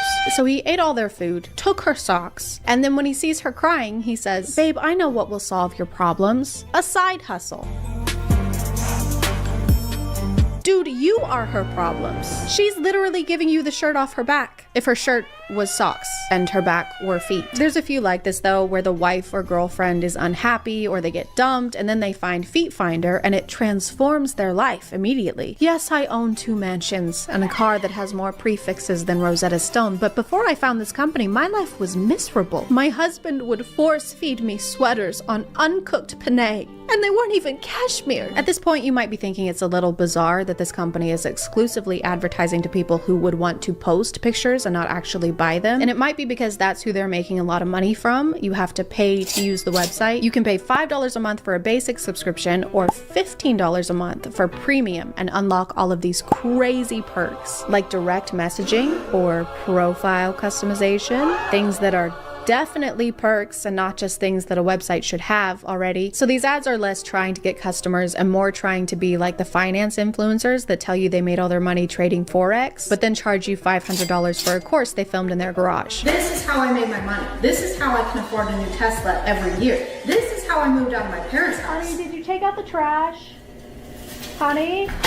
I don't make any money from making you pay me every month, okay? I give all the proceeds to charity. 3 days ago. Dude, shut the up! Charity, do not speak to your mother that way. Or maybe I'm being too harsh. I could have completely misunderstood their business model, and this is in fact a company that just wants to help people find their feet. I mean, I know what that's like. My name is Detective Chad Holmes, and I'm the best goddamn foot finder this side of the Mississippi. When it comes to finding feet, I am undefeatable.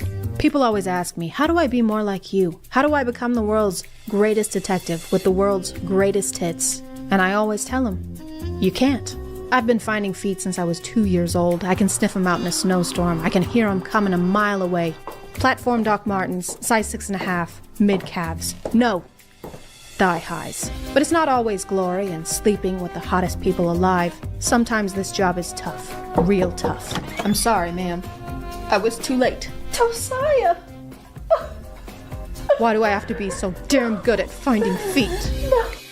My name is ChadChad. Not really. And I am a psychologist. You are a psychologist. Everybody is a psychologist. At least we would be on TikTok, where putting text on the screen means whatever it says is automatically and undeniably true. Like this one, for example. Psychology fact. If you aren't subscribed to ChadChad, your head will fall off and you'll never find true love. Don't believe it? Just look at this guy. They call him headless for more than one reason. He gets no bitches. Psychology in real life is, by definition, the mental or behavioral characteristics of an individual or group. But on TikTok, its definition is, Why won't he text me back? Why doesn't she want to kiss me and smooch me on my face and my body and my butt? How do I force someone to love me genuinely and authentically using science?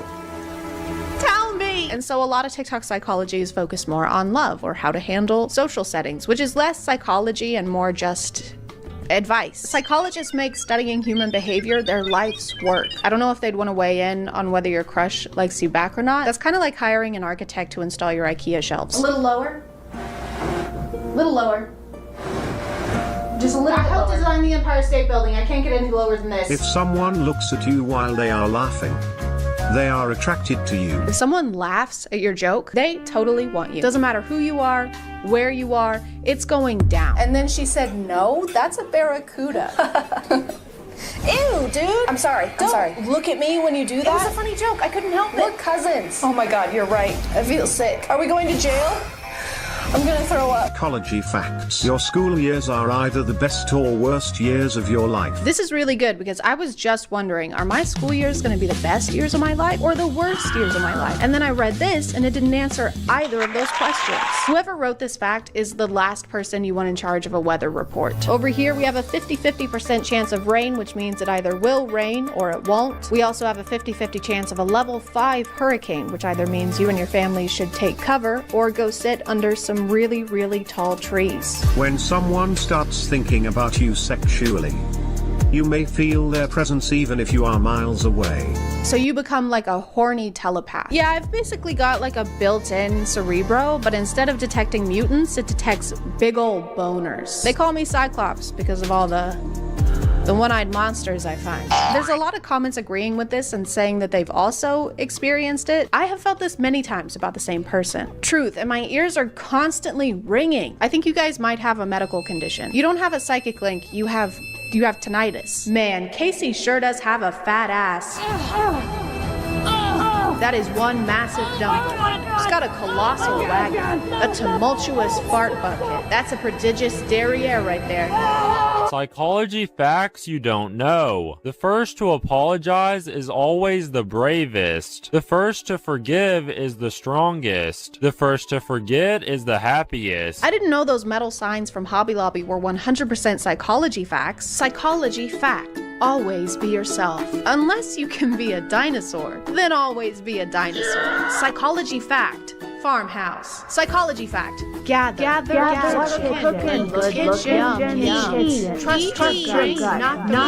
Sometimes you get people talking about dark psychology, which is code for, I'm gonna show you how to manipulate some people now by talking about things that I am in no way qualified to talk about. Here's a dark psychology trick to make anybody fall in love with you. This is 100% manipulation. I do not recommend doing this to anybody because it is super toxic, and I'm only making a video on it so you can at least be aware if it's happening to you. It's just a 3-step hot and cold technique. This is how to make anyone fall in love with you. Literally anyone, okay? Pedro Pascal, anyone you want. It doesn't matter. But don't do it though. Seriously, it is super messed up if you guys do this. So don't even think about it, okay? So step 1. Emotionally and physically, you have to pull away from them because this is going to make them feel insecure, like shit, and most importantly, the need to chase and get that validation back from you that they just got addicted to. And then you just have to turn that on button back on again and start validating them. This is going to make them fall in love with you, but in a very unhealthy attachment style. It's kind of messed up to use second person pronouns after that disclaimer at the beginning. I do not recommend doing this to anybody. The way this is phrased is literally like a step-by-step. And it even says good luck at the end. Luck? Why do we need luck if we aren't supposed to do this? Okay, so here's how to restock the warehouse. Okay, but this is a bad way. This is a bad way. Don't do it this way. Got it. Okay. Take all the inventory, put it on the shelves. On the shelves. Take it back down. Take back down. Piss on it. Piss on it. Throw it all away. Got it. And then what's the correct way? What's the correct way? Wait, where are you going? No, wait. Psychology hack to make her like you instantly. When you're interacting with a female, you have to use sarcasm. This shows that you're playful and it displays intelligence and humor, a trait that females love. It's also an effective way of making her laugh and experience positive emotions with you. I've never heard someone scientifically break down how to have a sense of humor. If you wish to enjoy the company of an attractive female, you must partake in the jovial exchange of wit. This will lead to an emission of tittering or even guffaws such as this. Ha, ha, ha. Ha. I don't like the way he says interacting with a female. Dude, you're describing a date, not an enclosure at the zoo. Hey Tom, you want to grab a beer? Yeah, hang on, let me finish interacting with these females. Eat up, sluts. If she says to you, I bet you talk to a lot of girls, you would reply with, I've never talked to a girl in my life. I'm just trying to get my first kiss. Tell the female you have never spoken to one of them before. It will not believe you because of your obvious charisma and charm. I've never talked to a girl before in my life sounds more like a cry for help. I don't know if it counts as sarcasm. I mean, he claims it'll make her like you instantly, and it's in text, so it must be true. I bet you talk to a lot of girls. Women don't talk to me. Oh, not even my own mother. I'm so sorry. She hated me. She wouldn't speak to me. That's awful. Except to say, I hate you. I hate you. You ruined my life. You're just like your father. I am so turned on right now. Psychology hack to get inside a girl's mind. Guys, please be careful when you're using this because this is dark psychology and this is going to make her think about you non-stop. So when you're talking or texting a girl in a casual manner, I want you to wait for a break in the conversation and then say, hey, there's something I want to tell you, and then right after that, just say, oh no, never mind, it's not worth it. What if you got in her head by being an enjoyable person? What if you fucked around and formed a meaningful connection with someone? As a joke. Videos like this just seem like a confession to me. It's like a self-report. You're basically admitting that you can't get people to go out with you without studying dark psychology hacks on TikTok. That seems like something you would maybe want to keep a secret. Yeah, females love me. As long as I make them question their sanity and play weird mental games that make me feel like I'm in control of all of our interactions. I think what they love most about me is probably how normal and chill and normal I am. And normal. This will make her go crazy and she's instantly going to be saying to you, what is it? Like, please tell me. And she's going to be going through so many scenarios in her head of what she thought you were going to say, and it's going to be stuck in her head for literally hours to days after you said it. And when you do end up telling her what was on your mind, you can just say something stupid and funny like, hey, I just wanted to tell you that I like food. Say something funny. Like, I love food. I love food, guys. I really, really love food. They say you are what you eat. And that must make me food, because I eat food and I like it. What's the deal with airplane food? Because I love it. It's my favorite. I like it a lot. Ha, ha, ha, ha, ha. Some of these have this weird thing where they're basically dramatizing mental disorders in a cartoonish villain Shane Dawson documentary kind of way. Psychology trick to test if someone is a narcissist. If you suspect someone is a narcissist, tell them something that would make them look better by being your friend. For example, that your father actually owns a private jet that you use to travel around the world with. Now look them straight in the eye. They'll either show a hopeful smile because they found their new victim to draw resources from, or you'll see a jealous, hateful look. And if they say something like this, Aha! Now I've got you, my pretty. Do not let them on your private jet. They may have bad intentions. Give me your shoes, bitch. She makes it sound like there are only two potential responses after telling your friends this. They'll either smile, which is bad, or they'll look jealous, which is also bad. Which one are we trying to avoid? Because both of these sound like terrible friends. It's also kind of hypocritical to do this in order to test someone else's psychological state, because you are literally lying to your friends in order to manipulate them and do some kind of DIY psychology test. You are also a terrible friend. What's that Bible verse about telling your friend they've got dirt in their eye? Hey, you should really get that dirt in your eye checked out. What do you mean? Who are you talking to? Sorry, I can't see with these really tall trees in my eyes. She wraps this up by saying that you should eventually reveal you were lying. Then you say, just kidding, my father can't even afford a private jet in his dreams. Their next facial expression will tell you everything. And then she doesn't tell us what facial expression will tell us everything, or what it will tell us, or what we're looking for. Sometimes it's like they aren't even trying to make it seem like they know what they're talking about. The most important part of roofing is, and I can't stress this enough, the most important part, and no one can argue this, absolutely no one. Someone could literally die if you don't do this part that I'm about to tell you. Hey, you can't be up here. Put that down. Are you stupid? No, I'm licensed. Yeah, right. Are you calling me a liar? Well, I ain't calling you a roofer. She also has another hack to tell us if our friends have bad intentions. Share a fake problem with them. For example, they're about to invest $1,000 into something. Say that you don't have a lot of money, but you really believe in this investment. Now pay close attention to what advice they give you. They give you an advice where they end up getting a cut of the money. That's a huge red flag. She even tells us to pay close attention. Now pay close attention. Which is my favorite part because it implies that if we aren't focusing really hard, we'll miss that someone is trying to steal from us, which is ridiculous, okay? I would know if someone was trying to steal from me. Easy. I'll show you. Protecting your home against theft is very simple. There are a few precautions you can take. Today, me and my friend will be demonstrating how to make your home thief-proof. So first, you're gonna wanna... Hey, I'll be right back. Okay.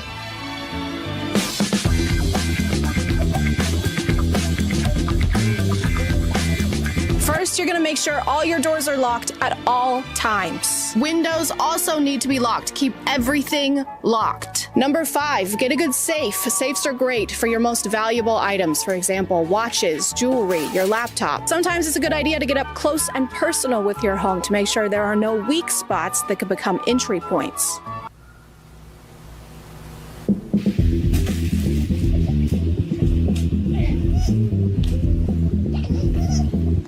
Number 35, keep up with your things. If you can't see it, you can't protect it. Never let important things out of your sight. Hey, Chad, can I borrow your keys? Oh yeah, sure. I like to do routine perimeter checks just to make sure that no one is getting to my treasured possessions. Is that my jet? That is such a red flag. I'm gonna call it there, guys. Thank you for subscribing. Water, one of the most vital resources on the planet, something that we can't live without, and something that momfluencers can't bear the taste of without 2 pounds of powdered pineapple Fanta mixed and heart-shaped ice cubes made of pink lemonade. So it makes sense that something as important as water, something of this magnitude, deserves to be carried in a vessel of the same importance. Something sturdy, something cute, something that retails for up to $60 before tax. So when Stanley Cups started blowing up online, we found that vessel.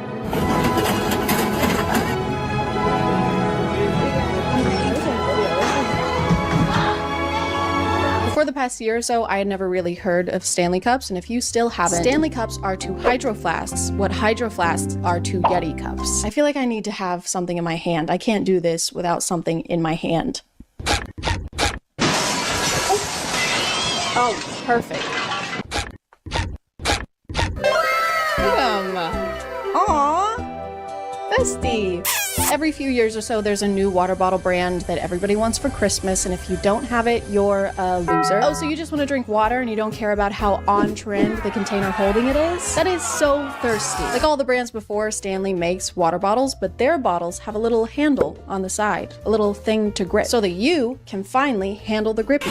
But what people can't handle is Stanley's Valentine's Day collaboration with the poo-poo head company known as Starbucks. The limited edition cups were hot pink instead of Stanley's usual collection, which only has light pink, and we don't want that. We want our grippies hot and pink. To put it simply, people have been losing their gourds over these cups. The release of these cups was like Black Friday for people who know all the lyrics to Lavender Haze. This was the most chaotic thing to happen in like 2 days, which isn't a long time, but this year has been crazy, okay? Gypsy Rose's husband has a big dick. And that's something I know now. There were literally people camping out in Target parking lots at 3, 4 in the morning just waiting for them to open so that they could storm the display like they were in the battle at Helm's Deep. There was one person who fell mid-sprint and no one even checked on her. No one cared. They all just turned on her. One of you will betray me come the morn. No. We would never do that. I would never ever do that for only 30 pieces of silver and a hot pink Stanley Cup.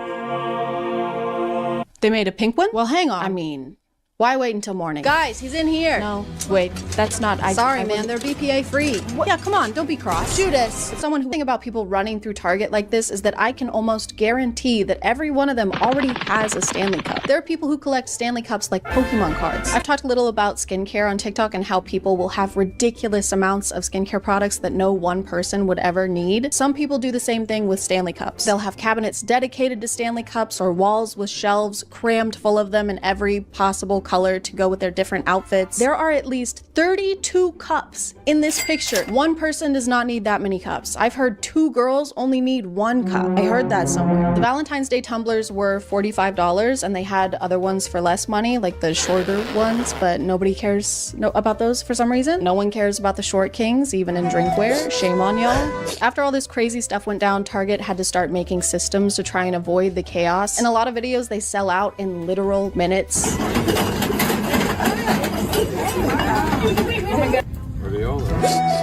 People were grabbing them so quickly that they had to start enforcing a 2 per person limit on the cups. Some Targets were apparently even handing out tickets to the lines in front of Target.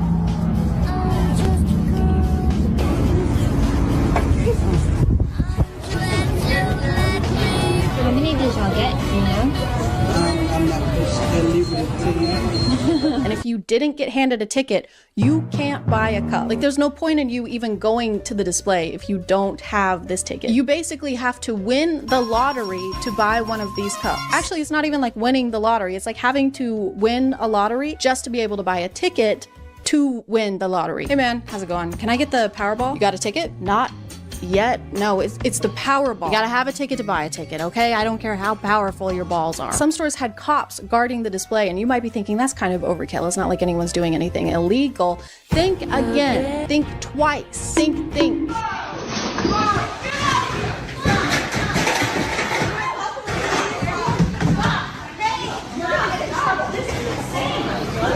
Fucking loser. This guy grabs an entire box from behind the counter, which is crazy. I don't care about Starbucks or Target, but don't stress out the employees. They're already over your shit without you doing anything illegal. You're legally a pain in the ass. But then these people body slam and tackle him. Stop him! Stop him! Stop him! Stop him! Yeah, stop him! Everyone rallied together over this box of Stanley Cups like their lives depended on it. I've seen less of a Samaritan response during anything else. Oh my god, that man is stealing a box of Stanley Cups. He's stealing Stanley Cups. What? No, it's a baby. I'm stealing a baby. Oh, thank God. I thought he was doing something really Come on, bad. I'm a kidnapper, not a monster. Goo goo gaga. Goo goo goo. Ga ga ga. And after this whole struggle, it looks like there's only 1 cup in this box. No, it's okay. We're gonna call law enforcement. He just 1v12'd these people for 1 piece of drinkware. And I understand being excited about something that's limited edition. People do it with video games and collectibles all the time. But we're talking about reusable water bottles. It helps the environment because you only need 1, like a cast iron skillet. Or underwear. But some people like to kill 2 birds with 1 stone, or all birds with 1 environmental crisis, and use both.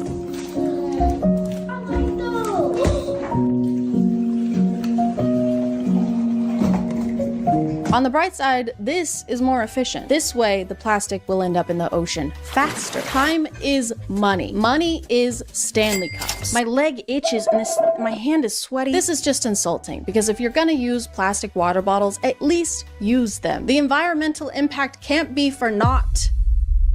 Verily, unless they can't drink their water, this is completely pointless and just adds an extra step. I just created matches so that we don't have to use rocks to make fires anymore. Amazing, that makes things easier and better.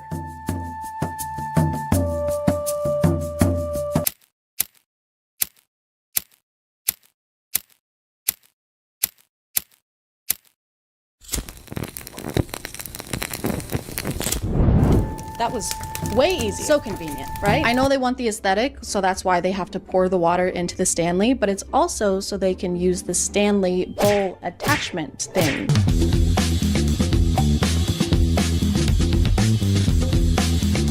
There's already a container to drink the water from, and there are already bowls. If anything, this is just taking a bowl and putting it on something precarious that your kid's knee is gonna knock out in 2.5 seconds.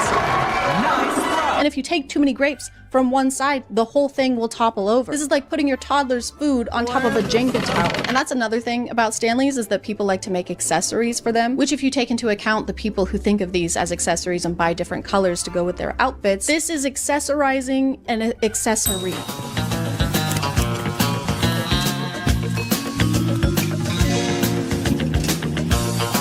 You can accessorize your Stanley with a little tiny Stanley. This is for when your friend who is a mouse is a little parched. You can give it to him, but do not, for the love of God, do not give him a cookie. Don't even get me fucking started. There's also the Amazon must-have TikTok specifically for Stanley cups. Amazon Stanley must-haves. First up is this silicone boot that serves as a cushion cover for the bottom. It comes in 2 sizes for the 30-ounce or 40-ounce with a custom fit that helps prevent dents and scratches. She says it's to prevent dents and scratches, but are these denting surfaces when you set them down? No wonder they're so expensive. They're made out of vibranium.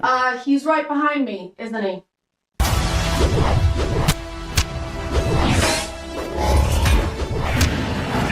You can also buy clothes and purses for your Stanley. This carrier is another favorite, especially if you like to bring your Stanley on the go. It secures around the cup with Velcro for a nice snug fit. This pouch that's designed to strap onto Stanleys so you can keep a few of your important belongings like a cell phone, key fob, and card holder all together. It kind of seems like a water bottle isn't what you want. You would like a doll, like a Barbie or an American Girl doll. These are probably as expensive as American Girl dolls, which is really hard to be. And this is fine. Some of these are cute. I'm not gonna pretend that they're not, but what isn't cute is whatever this is. The packaging was so cute, I had to get it laminated. Then I rolled it up and tied it with a scrunchie, added some glue dots to the back. Now I can use my tumbler without messing up the label. You just laminated garbage. We don't need ways to make trash last longer. Biodegradable.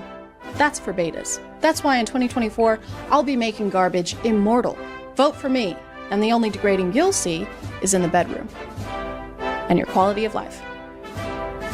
And the economy. I know that this is not every Stanley Cup owner. There are plenty of people who like Stanleys a normal amount, who just want a reusable, cute cup, and who don't try to punch Target employees in the throat. I think all the Valentine's Day cups are sold out now, which sucks, because how am I supposed to get one? There are some people reselling them for over $200, and that's ridiculous. So I guess I'm gonna have to make my own Stanley Cup. So this is my tutorial for how to make your own Stanley Cup. First, you're gonna buy this decal paper from online, and then you're gonna not use that at all because you don't have ink for your printer, and then it snows in Tennessee way more than anyone is used to. Everyone is staying home from school and work. Everyone is stranded. I'm stranded. I can't go to the grocery store. I'm only eating Chef Boyardee. These are dark times. So then you're gonna have to improvise a little bit. You're gonna have to brainstorm, and then you're gonna remember that your amazing, wonderful manager got you an Insta camera for Christmas, and then you're just gonna take a picture of your design on your phone, print that out, cut it out, fasten it to your cup in a dishwasher waterproof way, and there you go. There is your very own Stanley Cup. You know, Stanley,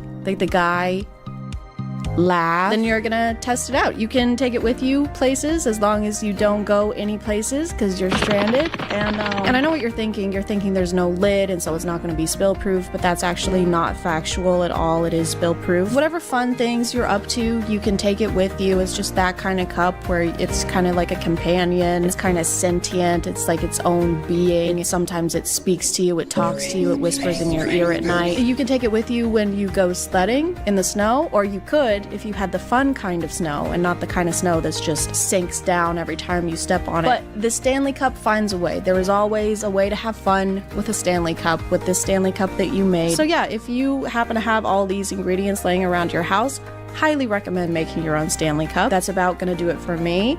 Send help, reinforcements, send food that doesn't come in a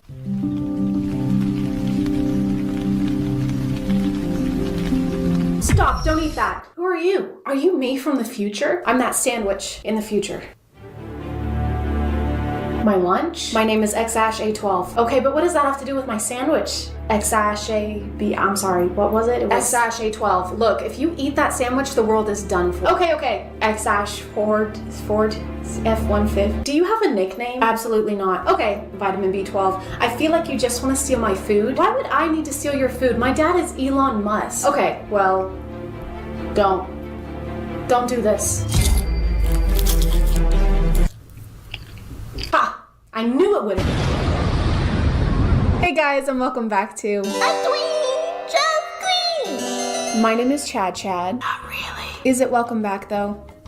Is it really? Or is this the first time you're here? Or do you think it's the first time you've been here, but it was actually the last time you were here, and you're looking back at a version of yourself in a parallel universe, and you're actually about— Okay, that's enough.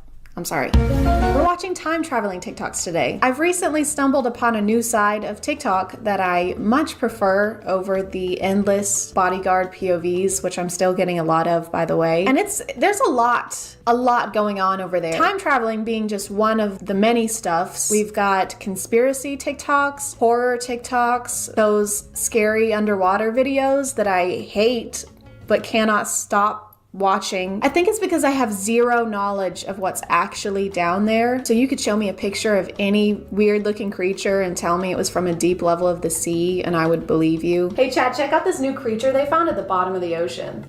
Yeah, that checks out.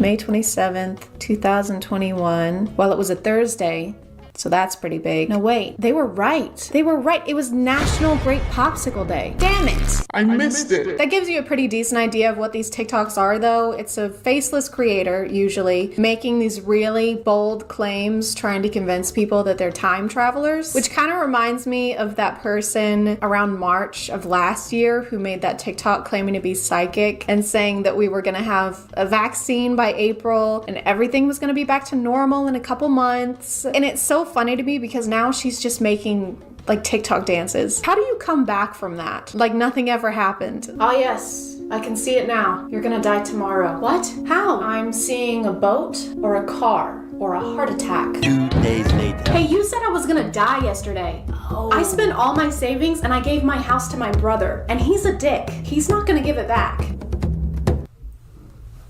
What are you doing? Are you doing TikTok dances right now? Yes.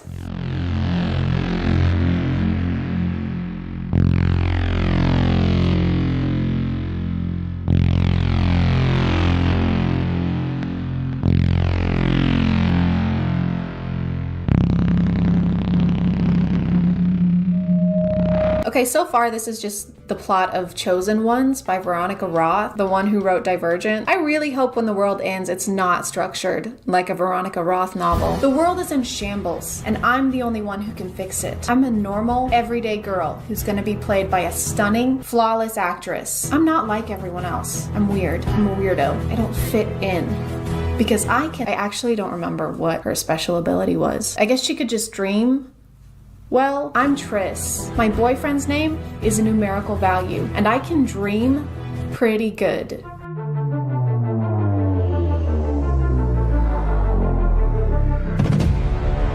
Jesus, Serene Coin and aliens within 2 years? I wonder what's next. I bet it's gonna be awful.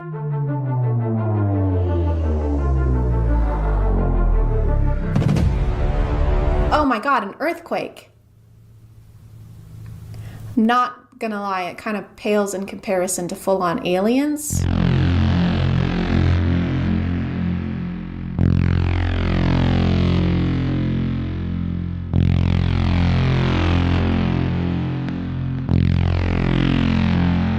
Okay, so we're getting superpowers again. I'm pretty sure if the world were to end anytime soon, it wouldn't be nearly as interesting as these people seem to think it would be. Like, our superpowers would probably be us being able to sit in the tub for longer without our skin getting as pruny, or like all of us being able to eat peanuts. Hold on, a T-Rex egg? Like they found a T-Rex egg and the device? They just happened to be in the same area? Or the device was inside the T-Rex egg? Because that's a very confusing way to make a groundbreaking discovery. What is that? I think it's a dinosaur egg. No way, dude. That is so cool. Oh, wait. No, it's not. Oh, darn it. Not just a dinosaur egg. What? This is a device that opens a portal to a parallel universe. Whoa, that's like way cooler. I know, right? The following video was sent to me via email by a time traveler from the year 2026. This is what the email said. The video I sent you shows a time traveler meeting up with an interdimensional robotic being. Pay attention to the man dressed in black. They exchange a few words and talk about the fate of the universe, including Earth. And then just as fast as the robotic being appears, it disappears. Okay, aside from this being some of the greatest editing I've ever seen, how would you know what they're talking about? There's no audio, they're not mic'd up. They could be talking about something totally normal, like their Subway orders, or Will Smith. I can't tell if this page is actually a conspiracy page or if they're just trolling because they made a video saying we should stop drinking grape soda because it's killing the planet. I've mentioned grapes twice more than I thought I would in a video about time travelers. The following is a video that was sent to me by a time traveler who claims to be in the year 2059. In the year 2059 is very hot because the Earth has no protection over it. The sun rays go directly down to Earth and actually affect dramatically the world's population. When I asked him why send the video footage to us, he replied to me because in order to save humanity, you must stop everything that you are doing. Please stop drinking grape soda. We can't get any more detail on that.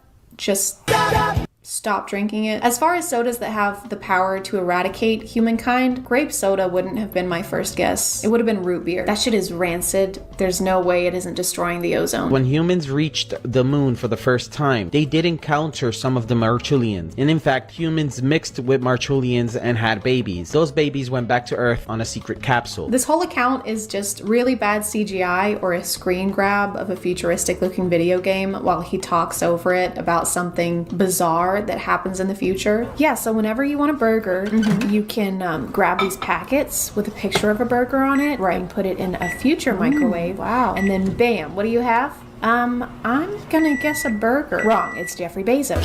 So I think we've learned enough about what huge events are gonna take place, but what about future technologies? Are we gonna have flying cars soon, or the internet in our brains? Or maybe ankle socks that don't end up around your toes? I brought this. Do you know what this is? Looks like a pen to me. Well, that's where you'd be wrong. This is actually a stabilizer or anti-stabilizer. So if I were to put this on your head, it would destabilize your brain and just kill you. None of that. We just get slightly more dangerous pens. Do you have any other type of technology? Let me see. Do you know what this is? No, I don't know what that is at all.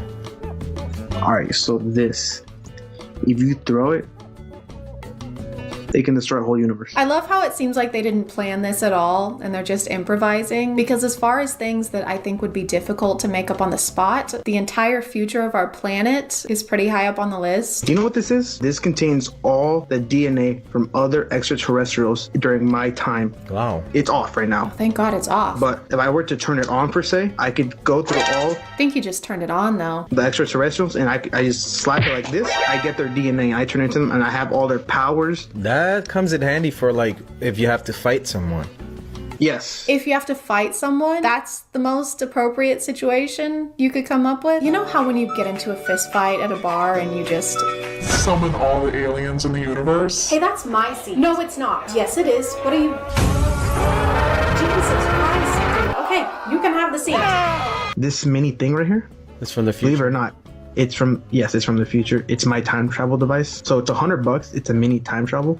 And after like 10 uses, it gets wasted of all its energy. So just to recap, in the future, our time machines will look like Samsung battery packs, and inflation is going backwards. $100 for a literal time machine that you can only get 10 uses out of before it dies, like a vibrator you bought from Wish. We have this special energy, and it involves dark matter. It's $100. You have to squeeze it, then you have to turn it on, obviously, and then you can go back anywhere, back in time, any place you want, and you go there. They're so good at making detailed backstories for random items on their desk. It's a talent, honestly. So this is, well, this looks like a plastic skull, right? Yeah, it does. Well, that's where you're wrong. Oh. This is actually the key to our entire universe. Oh, wow. Because in the future, our entire universe is a fishbowl. Oh. So if you sing the ABCs into it, you get telekinesis.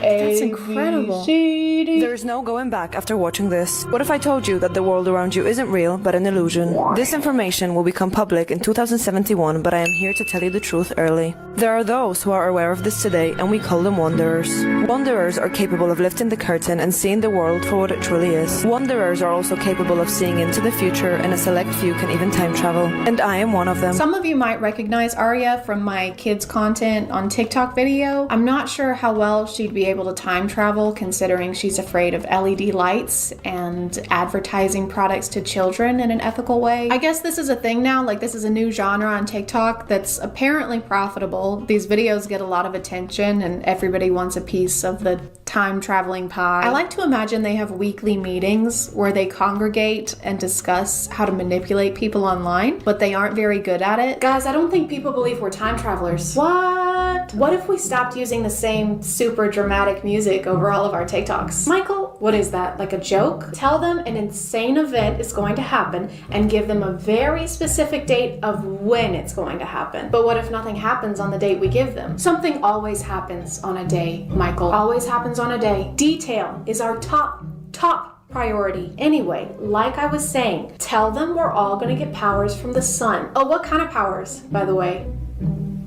Super ones. It's not very detailed. Get him the fuck out. I hope you guys learned something today. If you didn't, wait until we've invented time machines, transport to about 10 to 15 minutes ago, and then watch this video again. Or just replay the video. That would probably be easier. But I'm gonna call it there. Thank you for subscribing, and if you are still here, thank you so much for watching. I appreciate you clicking on my video out of all the videos that are